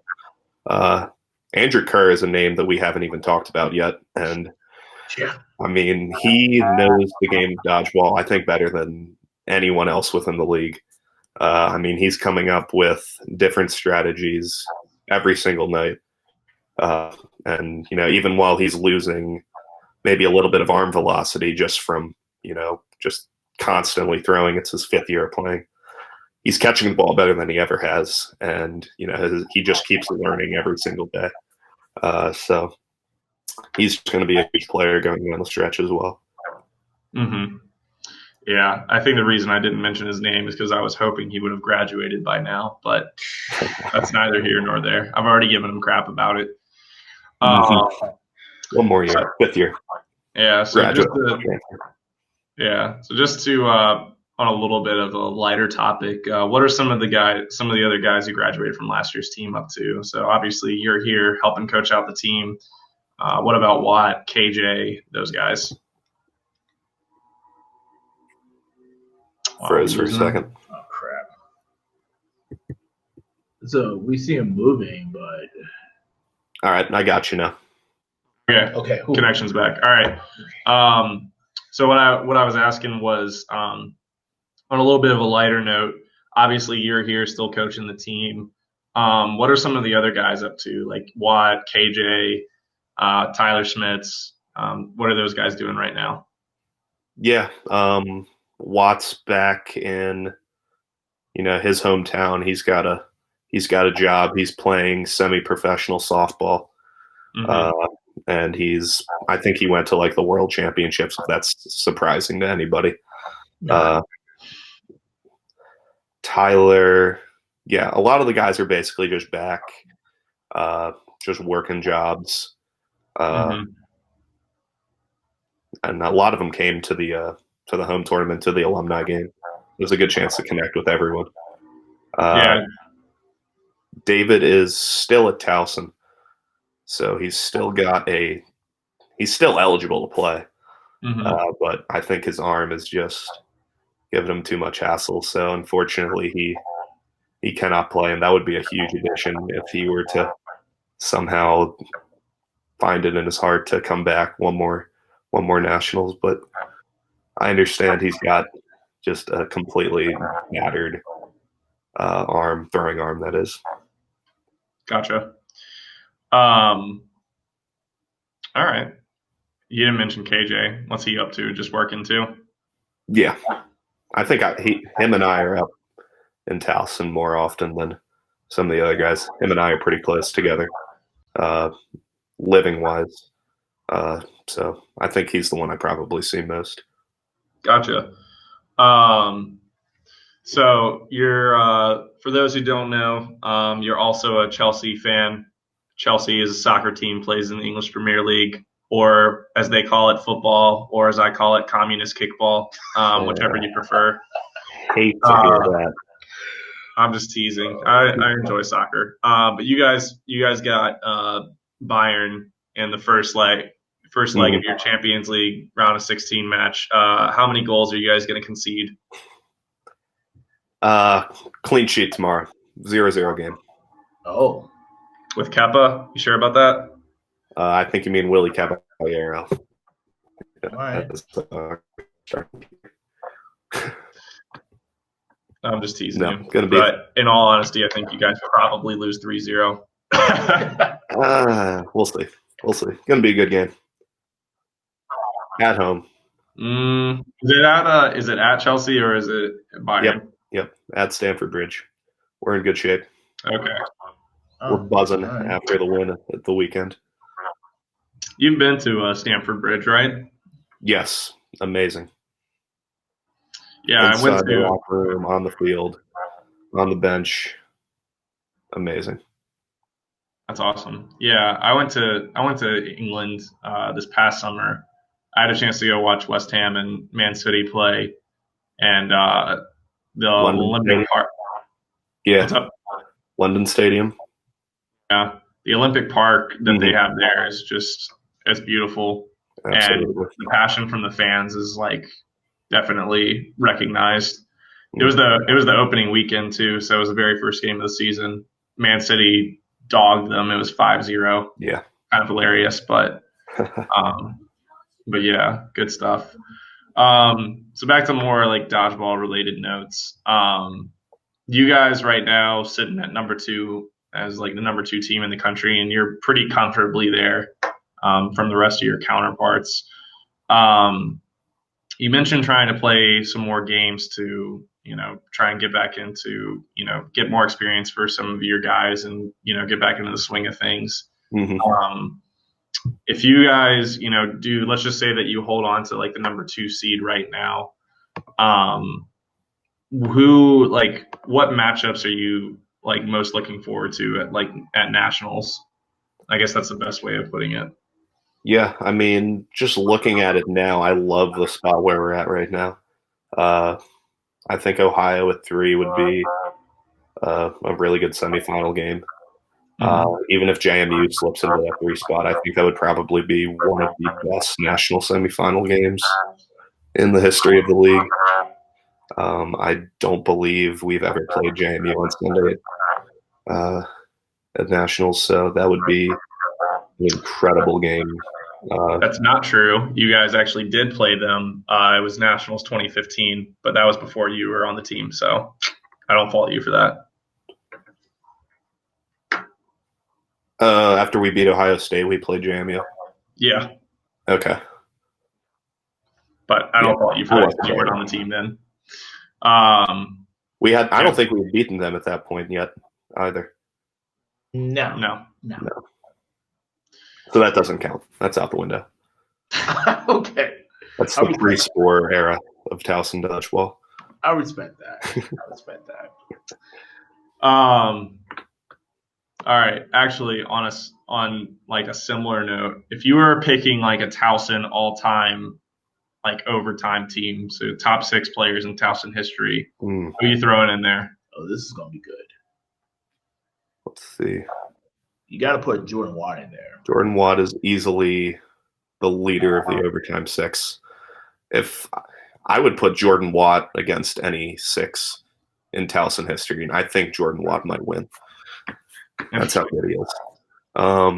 Definitely Watt. Are we talking right now or All time. All time. You can include players on today's team. All time. The best of the best. Jordan Watt, John Shaw, Mike Heinley. That's a strong roster right there. Mm-hmm. Let's go with Joe Rendon. Joe Rendon, what a throwback. Wow. That dude had arms that were the size of trees. It's kind of He ridiculous. came back for the alumni game. He was coming off a torn UCL. He's actually an MLB draft prospect right now. He can touch like upper 90s on his fastball. Wow. So he unfortunately couldn't throw at that game, but he was still catching just like he was back 2016. So I'm sure that he could still throw a dodgeball just as hard as anyone else ever has. So what you're saying is he showed mercy at the alumni game. Oh yeah. That's what you're telling me. And keep in mind, our alumni got thrashed in that game. Yeah. 100%. God, That new team worked us. And I mean, Heinley, Shaw, Watt, and Rendon were all on that team. That got So you're telling me just beaten after one season, not even a full season after winning the championship game, you guys couldn't hold your own a little bit against the new squad? No, we couldn't. They dominated us. Wow. All right. What about the other 2 spots? Okay, go.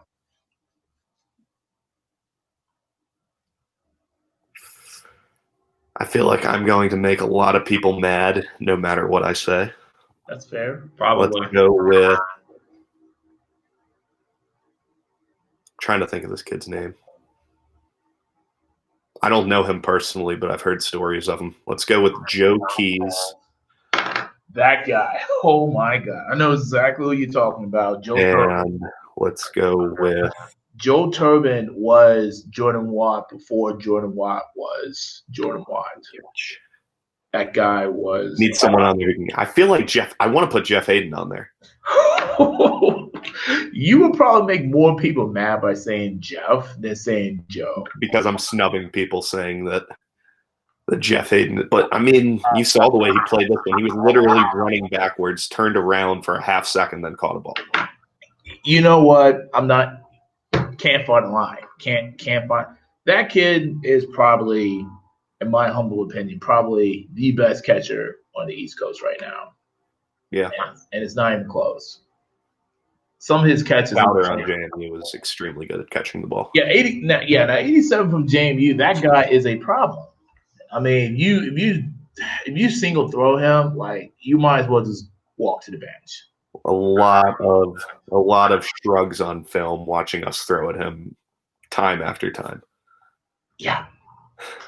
Yeah, you and everyone else, man. Yeah, we're gonna fix that this weekend.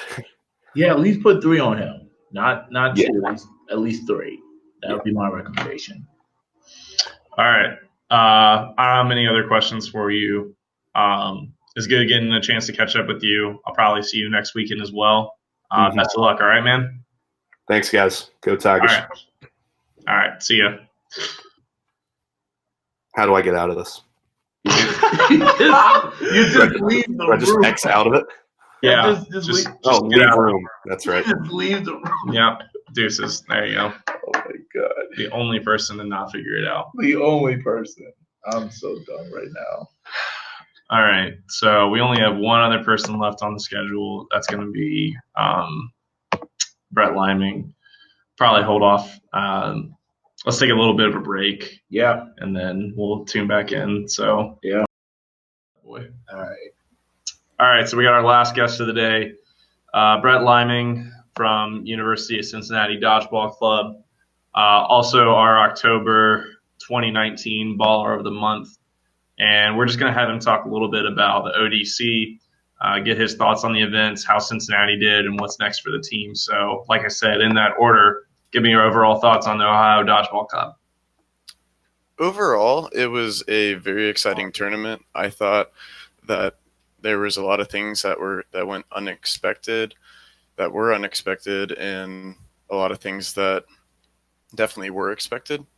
For example, in my opinion, I didn't think OSU was going to make it to the championship game.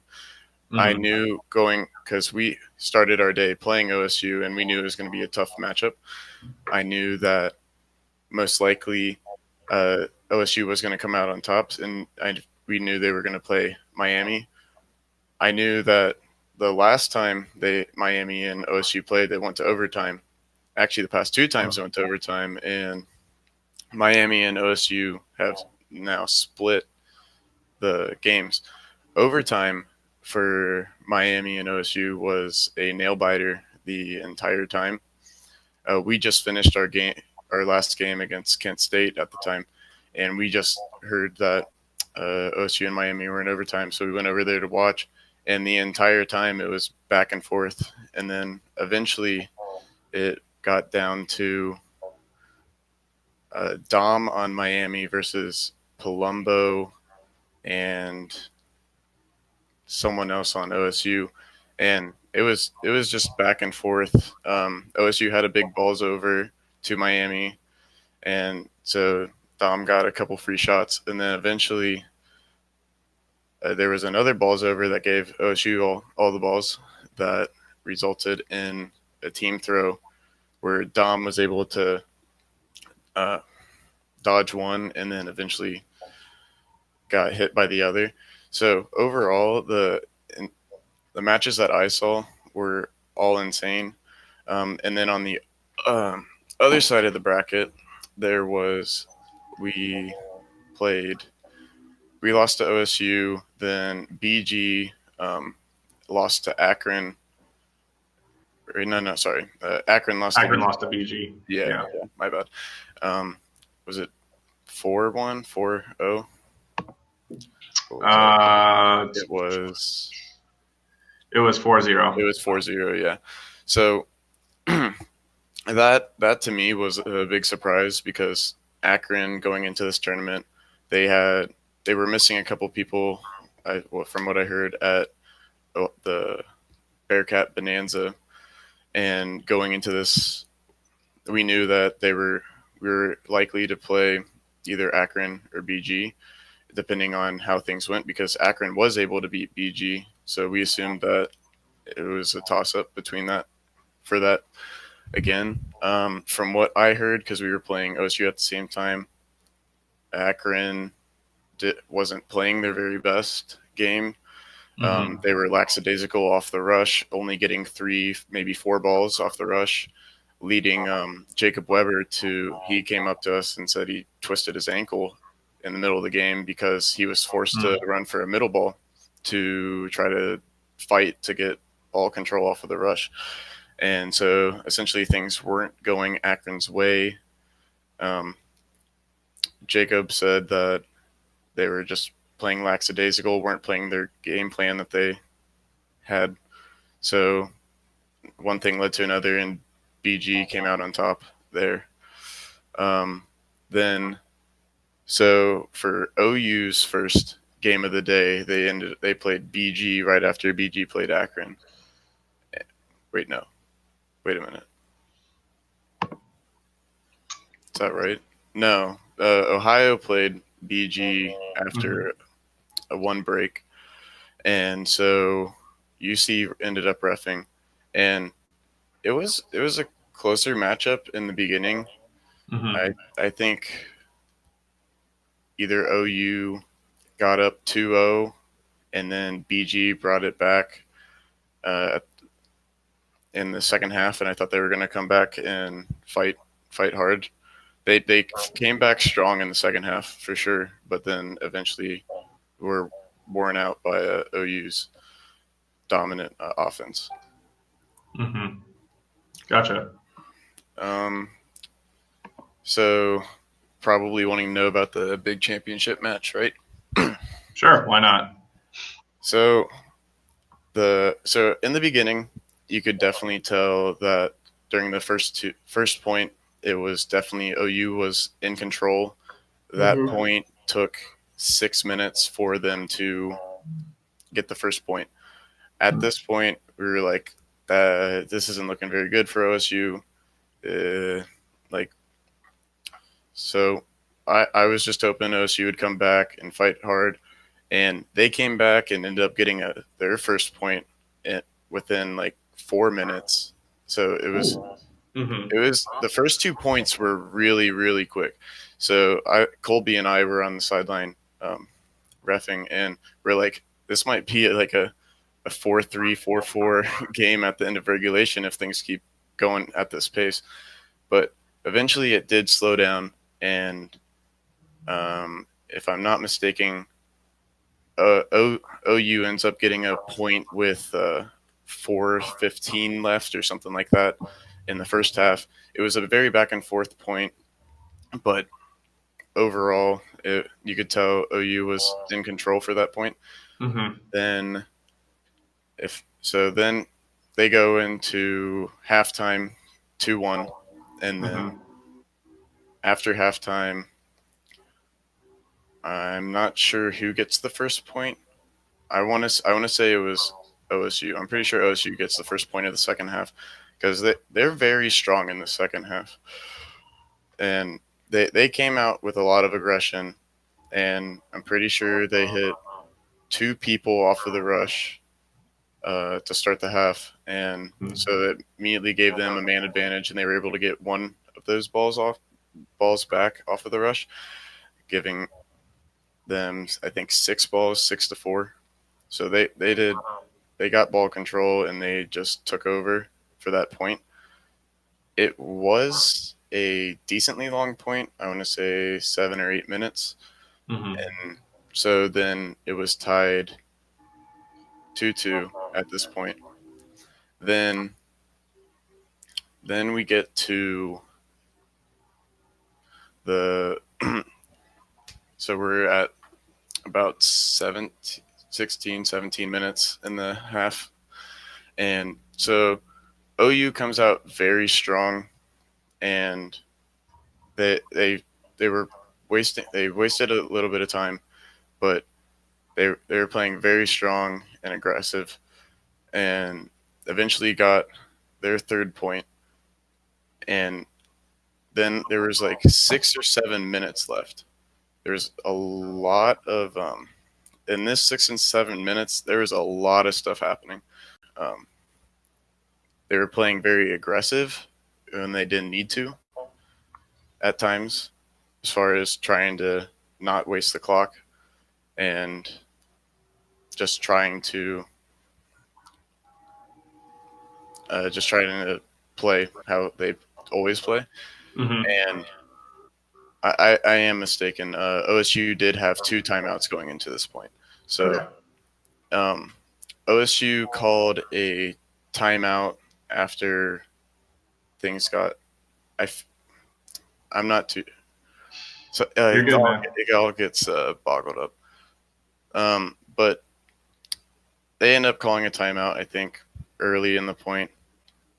Or not early in the point, middle of the point, to discuss what they need to do. So at this point, OSU took down, I think it was 6v10 at this point. So they were OU's close to their 10 count, and OSU gets them down to a 10 count at least once, and they get them down for the first time. They throw a catch, so OU catches one, and they get back up to 15. And this is with like a minute 30, minute 40 left. And quickly after that, they end up getting 2 hits, and then OU throws a catch.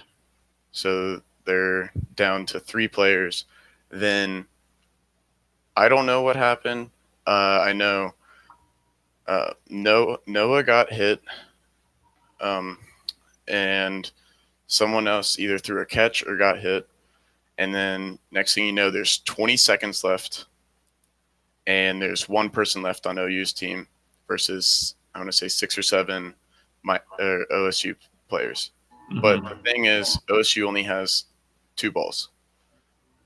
Yep. So what happens at this point is it was either it was an official timeout because we were discussing whether someone got hit, whether Noah got hit or not. Mm-hmm. And so both sides are backed up. There's 20 seconds left. It's 0 shot clocks.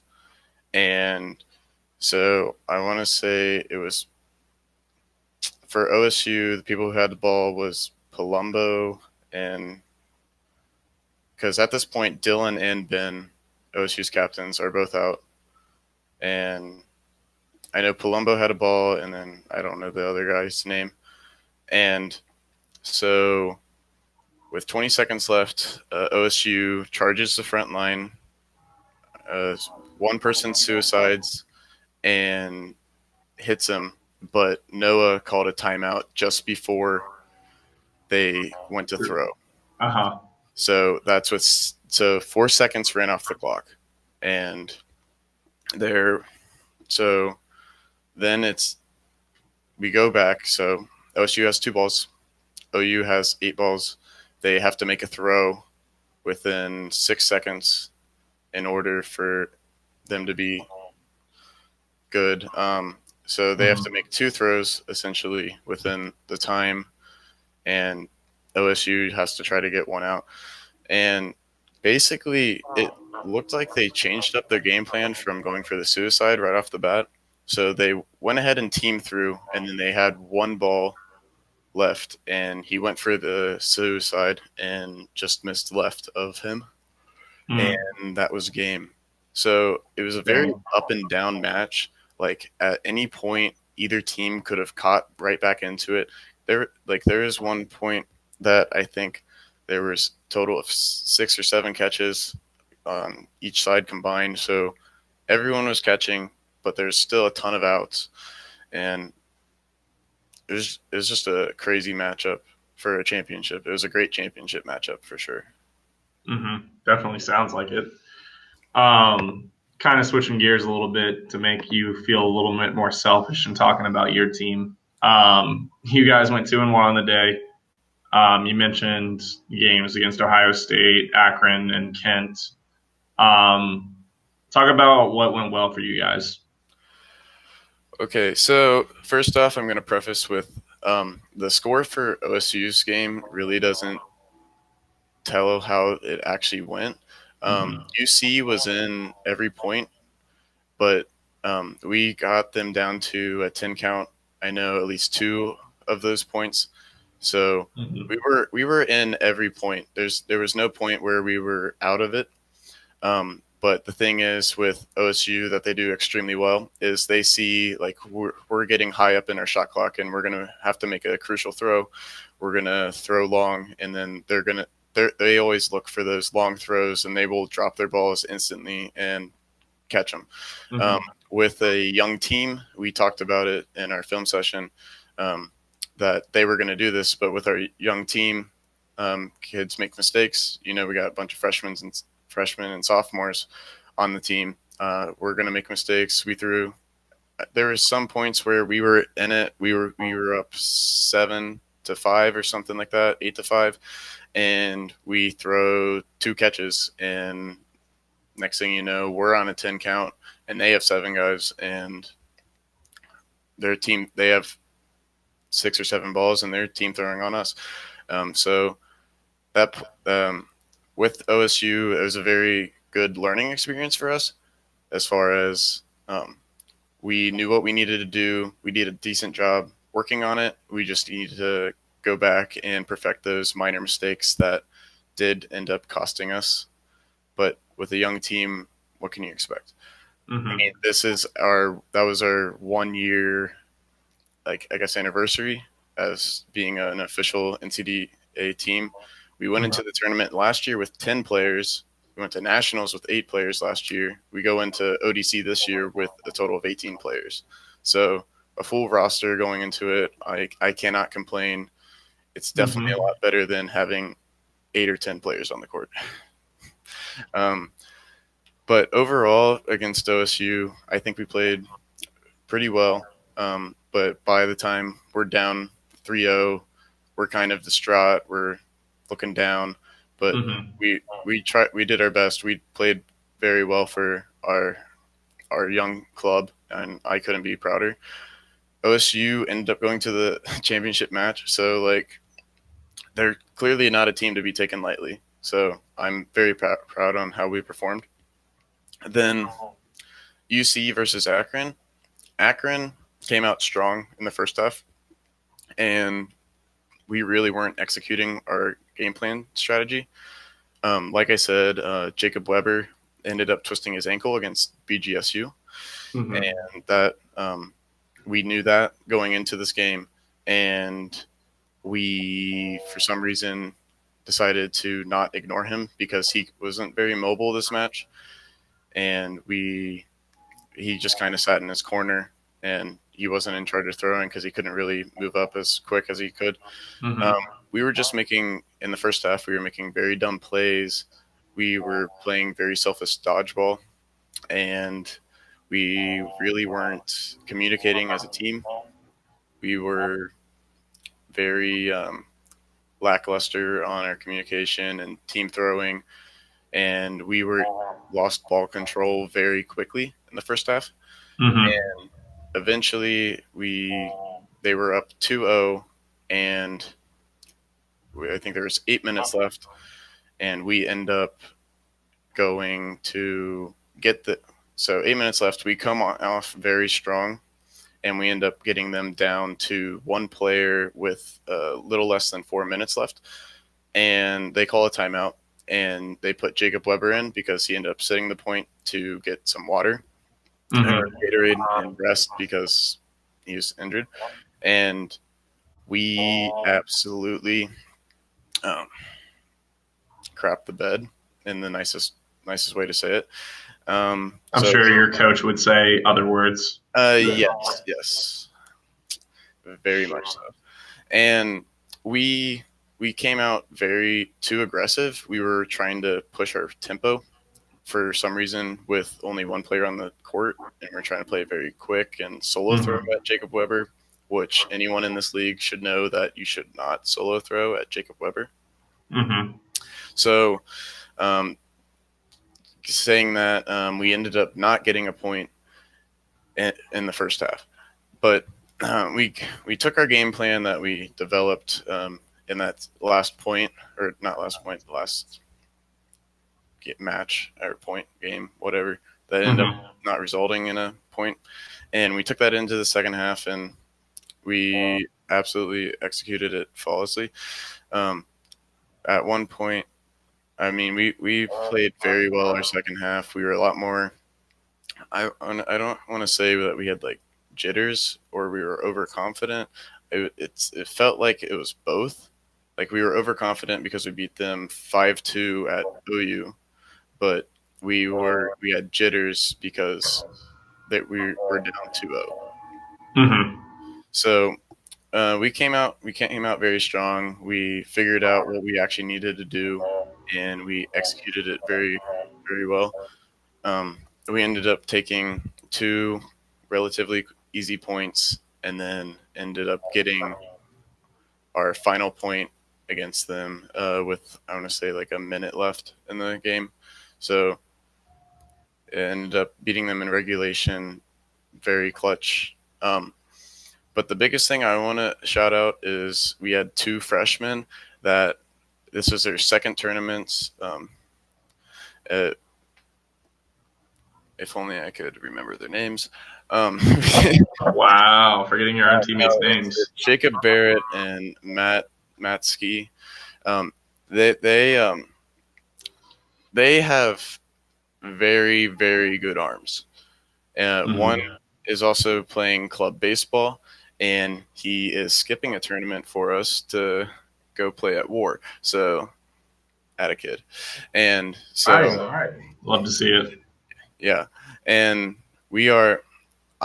I, they throw hard. He plays club baseball and he's a catcher, and he's developing really really fast. They're both developing really really fast, and I'd say to watch out for them, and if you play us in our next couple of tournaments. Mhm. Then our last match against Kent, we went into it rather lackadaisical, giving up the first point. I think one person on Kent's team, I don't know his name. It wasn't Tokes and it wasn't Riley. He had an assistant captain shirt on. I don't know his name. His number Was it 11. Nathan Lewis? It might be. He had 5 or 6 catches in the first point and absolutely dominated the floor. Mm-hmm. I was just baffled by it. He caught me and Brandon right off the rip, and he never looked back and caught 4 more of our team. So we really weren't in that point at all. We had one freshman who made 2 or 3 clutch catches to try to keep us in that point. That point lasted, like, I want to say 11 minutes. It was a long point. And then eventually, so we ended up losing that point, but then we came back strong. Then we talked and we're like, we got to stick to our strategy. We made a bunch of stupid mistakes. Why are we throwing long crosses for no reason? And eventually we came back and we ended up taking 4 straight points against them, 1 in the first half and 3 in the second half. So overall, I'm very proud of our team. I have to say that was our first win in the 3rd game of the day, so we're breaking that streak. So just watch it out. All right. Yeah. All right. So I want to make sure that you get a good night's sleep. So I'll ask this last. What's next for UC Dodgeball the rest of the semester? Our goal is, so we're gonna go to war at Akron in 2 weeks, and then I think we are actually gonna go to BGSU 2 weeks after that instead of West Virginia, due to we wanted to go to West Virginia, but I think due to funds and our team having a 6-hour drive, I don't think it's very beneficial for us to get back that late on a Sunday when everyone has school and a couple of us have co-ops to go to in the next morning.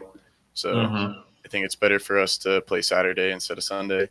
We'd really like to go to West Virginia, but it's just not very reasonable for us in our current status. And then, of course, we are going to go to nationals.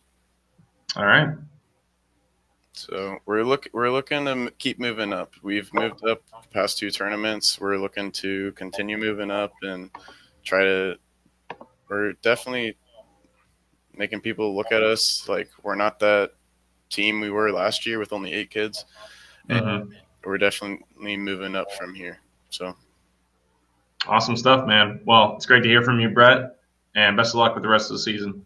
Thank you. All right. See you, man. Adios. Did I ramble too long? Nah, you're good, dog. Okay. Just making sure. Thanks for having me. Yeah, no problem. There's a leave room button in the bottom right. Just hit that. No, you're good. I just want to stare at your 2 pretty faces for like an hour. Oh, my Lord Jesus. I'll talk to you guys later. Thanks again. Yeah. See you, Brett. That about does it. Yeah. I think we can go home, get some rest, and I gotta find the bathroom in here, man. This is a complicated library. That's all I gotta say. I mean, it's okay. So it's downstairs on the first floor. Just ask people at the front desk. You're gonna be fine. All right. You can make it. All right. End this thing. Yeah.